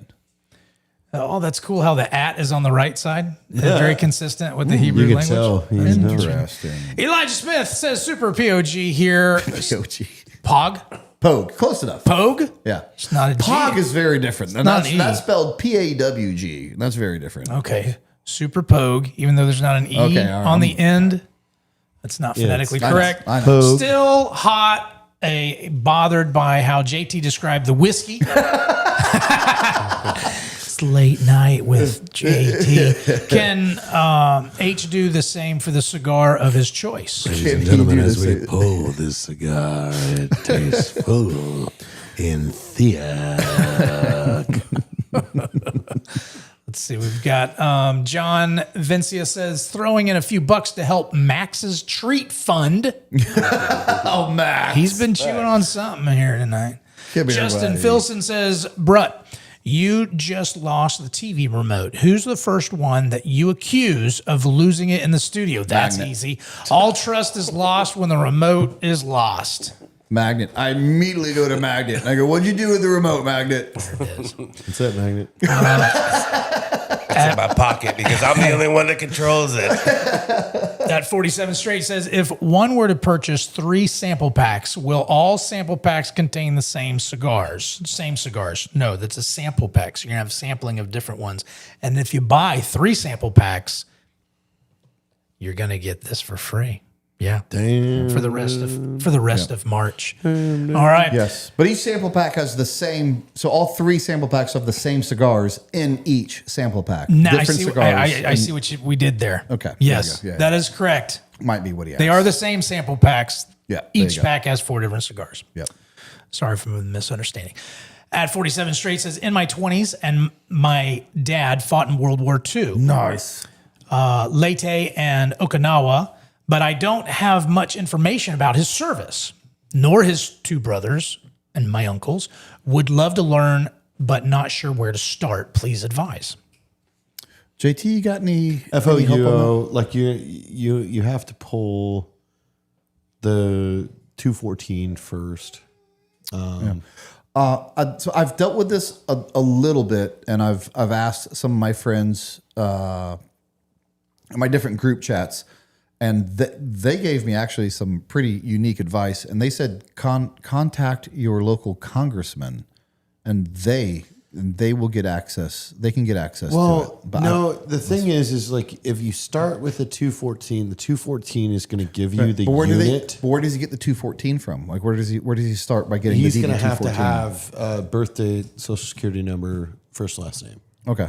Then the 214 is going to give him the unit. Then you go to the unit because the unit has nonprofits associated with them, which generally have historians. And then you can say, hey, I'm trying to get information on this. Like who is it that controls all that? They're out of like Indianapolis, if I remember right. But who's the human resources center that that controls all the for all your 214s? Okay. The VA is what you're saying? The first step is learning what unit he was in what dates. And that's what your DD214 is going to give you. Yeah. And there's a Once good you have that, then you can start trickling down and going to those units. Just something that simple, we take for granted that he even knows what a DD214 is. So just him getting that to start on and saying, hey, you have to find his DD214. But it's before the DD214. It wasn't called a DD214. And that's a Google search. So I had to do that for my grandfather. I had to actually get on Ancestry.com,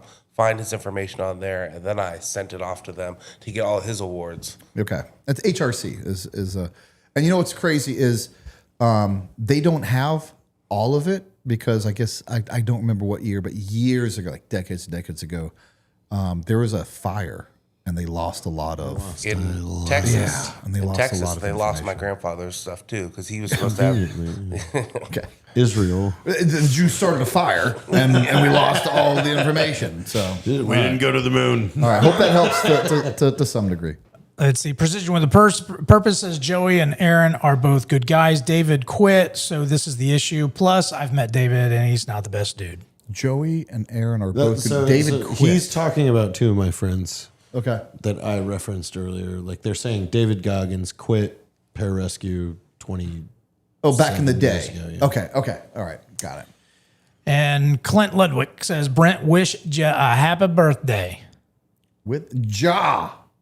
Happy birthday, bro. Ja. JAH. Happy birthday to you. Do you know Precision? Okay. Do you know Precision with a Purpose? No, but I know Joey and I know Aaron. All right. I do. He's a super good dude. Happy birthday, Ja. Pride Ass 1N says, didn't BRCC donate to BLM?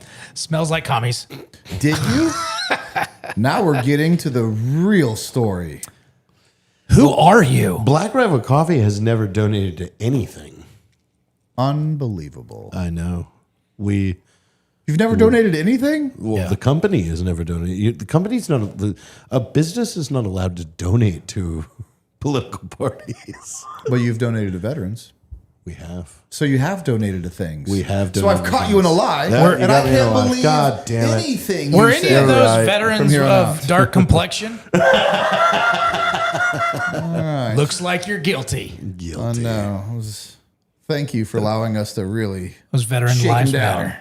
Really shake him down. All right. That is the end of it. Here's what we're going to do. Good night. Good night. It was a good night. It always goes so fast. I love Thursday Night Lives, and it's really because of the super chats. You guys keep it entertaining. We have Judas Priest Grinder for the win, and then while this is happening, and then I just read all the regular chats to hang out with the boys, and then let me know what next Saturday song you want.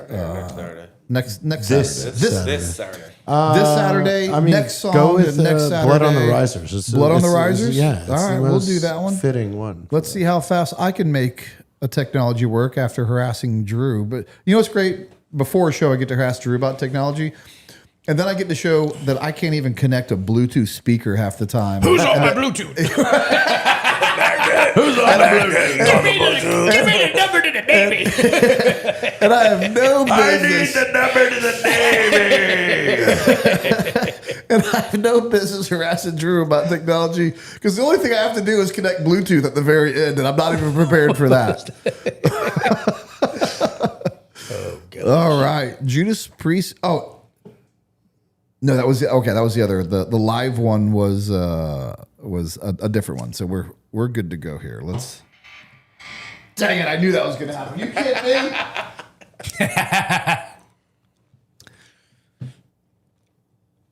Brent, we practiced this. Jared, keep us afloat. Ladies and gentlemen, welcome back to 92.6 KZOOK Smooth Jazz. We're coming at you right now from Tampa, Florida, in a place where the weather is great and the wind is pure. Oh, nailed it. Now coming to the stage, Judas Bird. Wait, this is a jazz? Where did it go from a smooth jazz to a strip club? You're welcome. You're welcome. All right, here we go.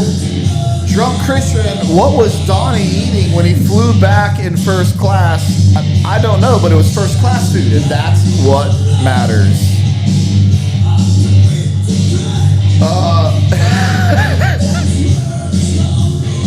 JAH from 275, who I think is a troll. And I think is a troll and a Patreon member of another podcast. So, you thought you got me? You weirdo. T-Bone 6613, you boys need a turtle box. Do you have a turtle box? Yes, I have a bunch of them. I love them. Yeah, I love them. Let's see here. The Third Coast Cowboy wins the Redneck Live with Mr. Pranka. That guy is hard to nail down, and I really hope to get him on the podcast, especially on the live. He will be an absolute riot. Devil Dog, the records place is NPRC. Oh, the records place is NPRC in St. Louis. There you go. Oh, Drew, what do you got? I just read these notes, man. All right. Just keep reading them. All right. Good. I like the which nuclear waste plant did I grow up That's the downstream first from? one I was laughing at. What the fuck? All right. Okay, I'm Billy. down. Is that an excuse? Come on, Billy. Can I use that on my DD214? That was funny. Oh, gosh. Oh, Joe Saunders. There's another Patreon member. Good to see you on here, Joe. Great live, y'all. As always, it was good. Oh, Six's mom is also in here. I don't know if you were here earlier, but I said thank you for the package and the gifts that you gave me and Drew, Six's mom. Get Chucky's right here. Chucky. So JT is going to use your shower, or you just gonna hose them off?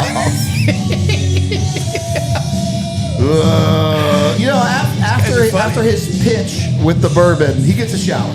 He gets a shower.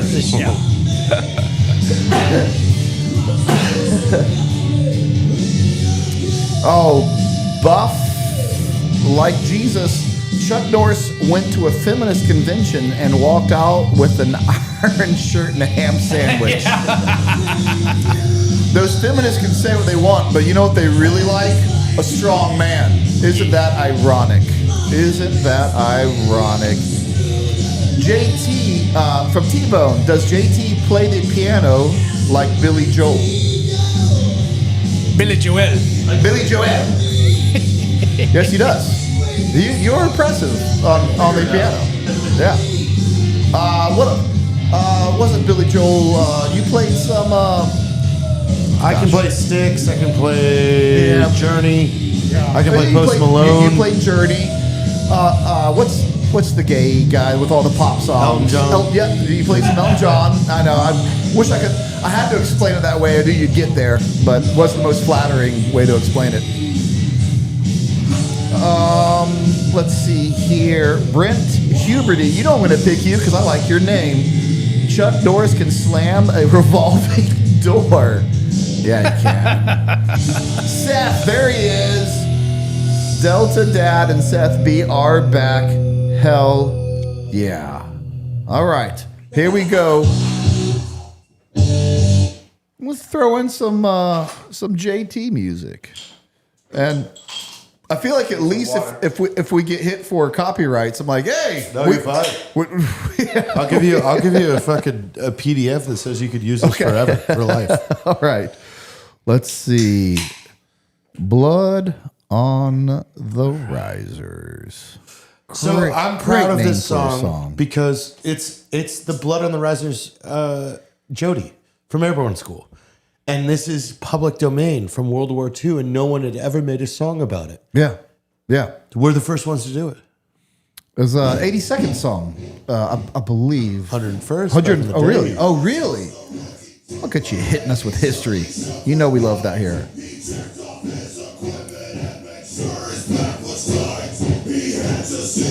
JT, what's your EDC, brother?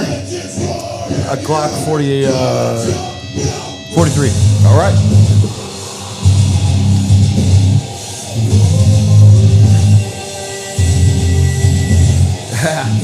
Britt needs a call sign. I used to have one of those things. Now I just stick with my MFDF patch. So if I was wearing my flight suit, I'd have my call sign on. What's your call sign? SB. SB? ESSP. Okay, what's that for? Expensive sim shitty pilot. Love it.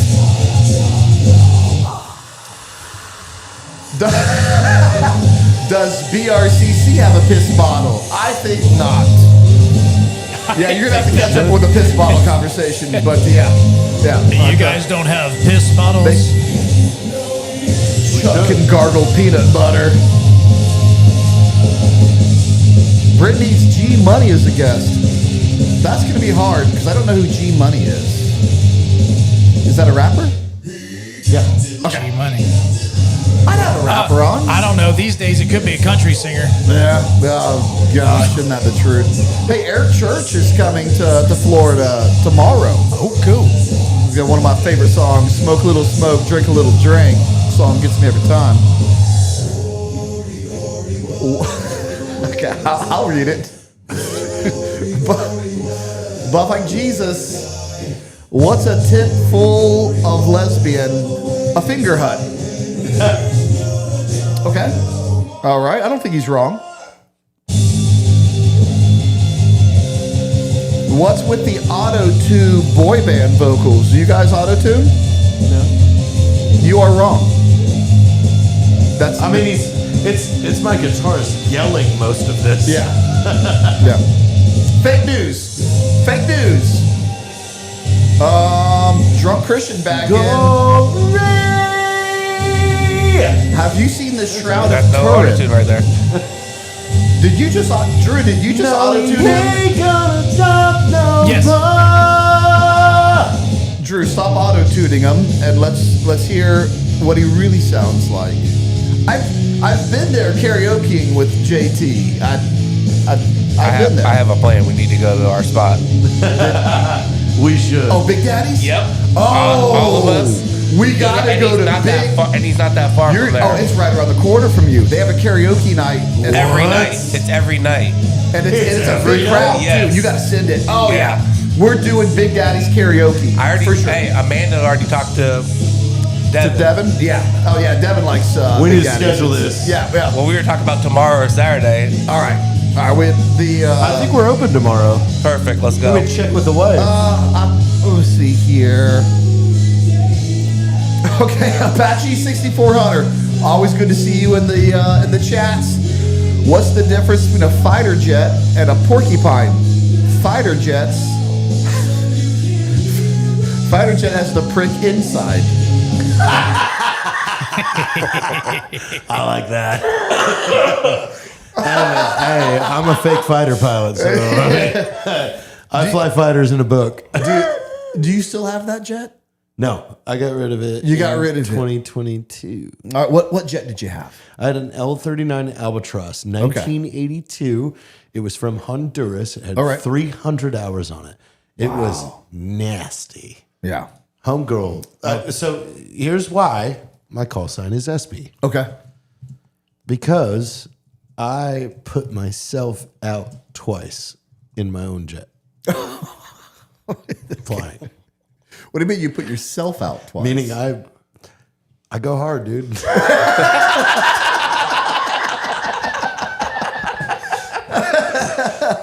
And I don't give a fuck. You passed out? Yeah, oh yeah. I put No myself way. fucking Gone, dude. Gone. Like fucking gone. Oh, first time was in Florida, by the way. Perfect. So that's some Florida man stuff. I was right there. in. We were coming over Tallahassee. Okay, and we were at 22,000 feet. By the way, my front seater is Wiz Buckley. He's a Top Gun graduate. Fucking F-18 fucking master. All right, like got some great stories of Wiz's flying career. So he's in the front seat, I'm in the back seat. I'm flying. He goes, all right, ATC just cleared us down to 2,000 feet. So I'm at 22,000. We got cleared to 2,000, which is rare that you get like that much space to just go, oh, okay. And they didn't tell you how fast you could get down there, did they? They don't. It's just the fact that they cleared you. So I flip it on its fucking belly and I pull. All right.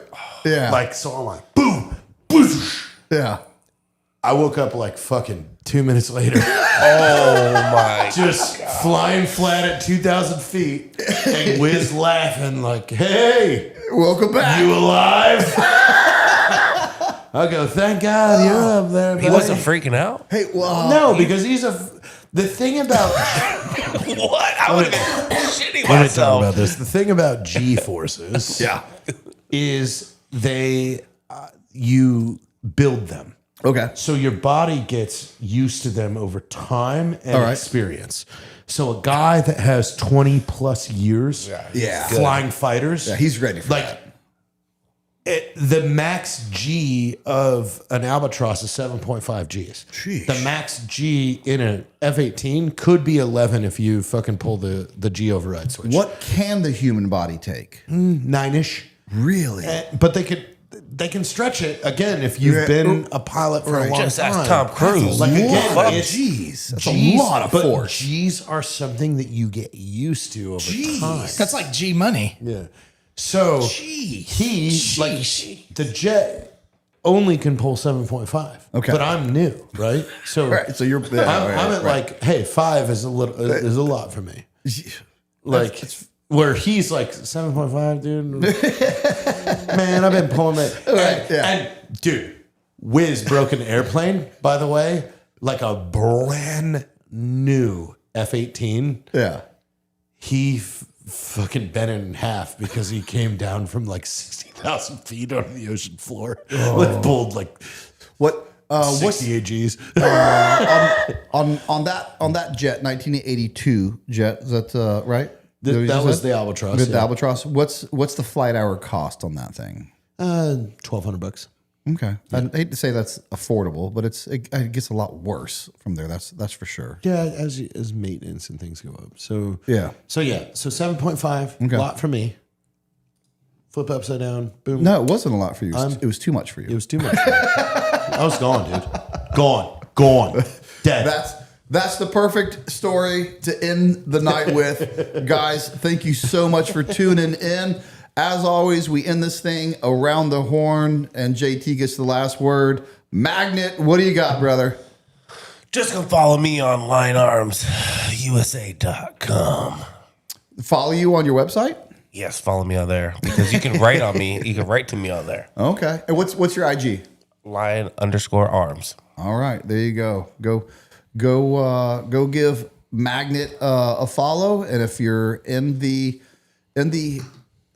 realm of needing a new metal piece that goes pew pew, because we can't say certain things on lives, please hit him up. He has a pretty cool one. That's a tier 1 specific piece, and it's already completely put together for you right here.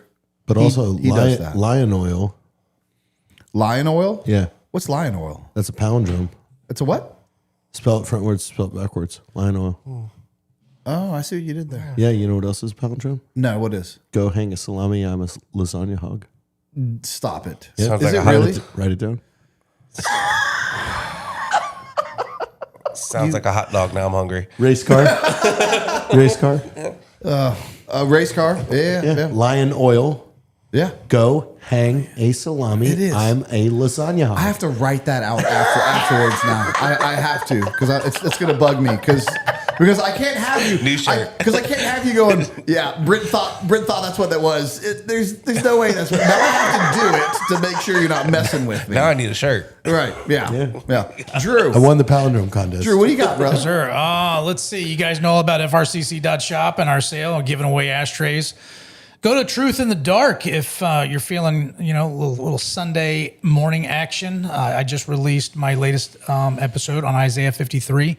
It is a prophecy that the Bible has supernatural information, that it's proof that it is from God, and that it predicted Christ and all that he did for you. So go to Truth in the Dark, check it out, like it, subscribe, appreciate it. All right. JT, you get the last word of the night. Drink FRCC coffee. You're a good man. You're a good man. Drink his bourbon.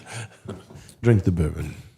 Guys, thank you so much. We will see you next time, Thursday nights for the Patriots. See you guys.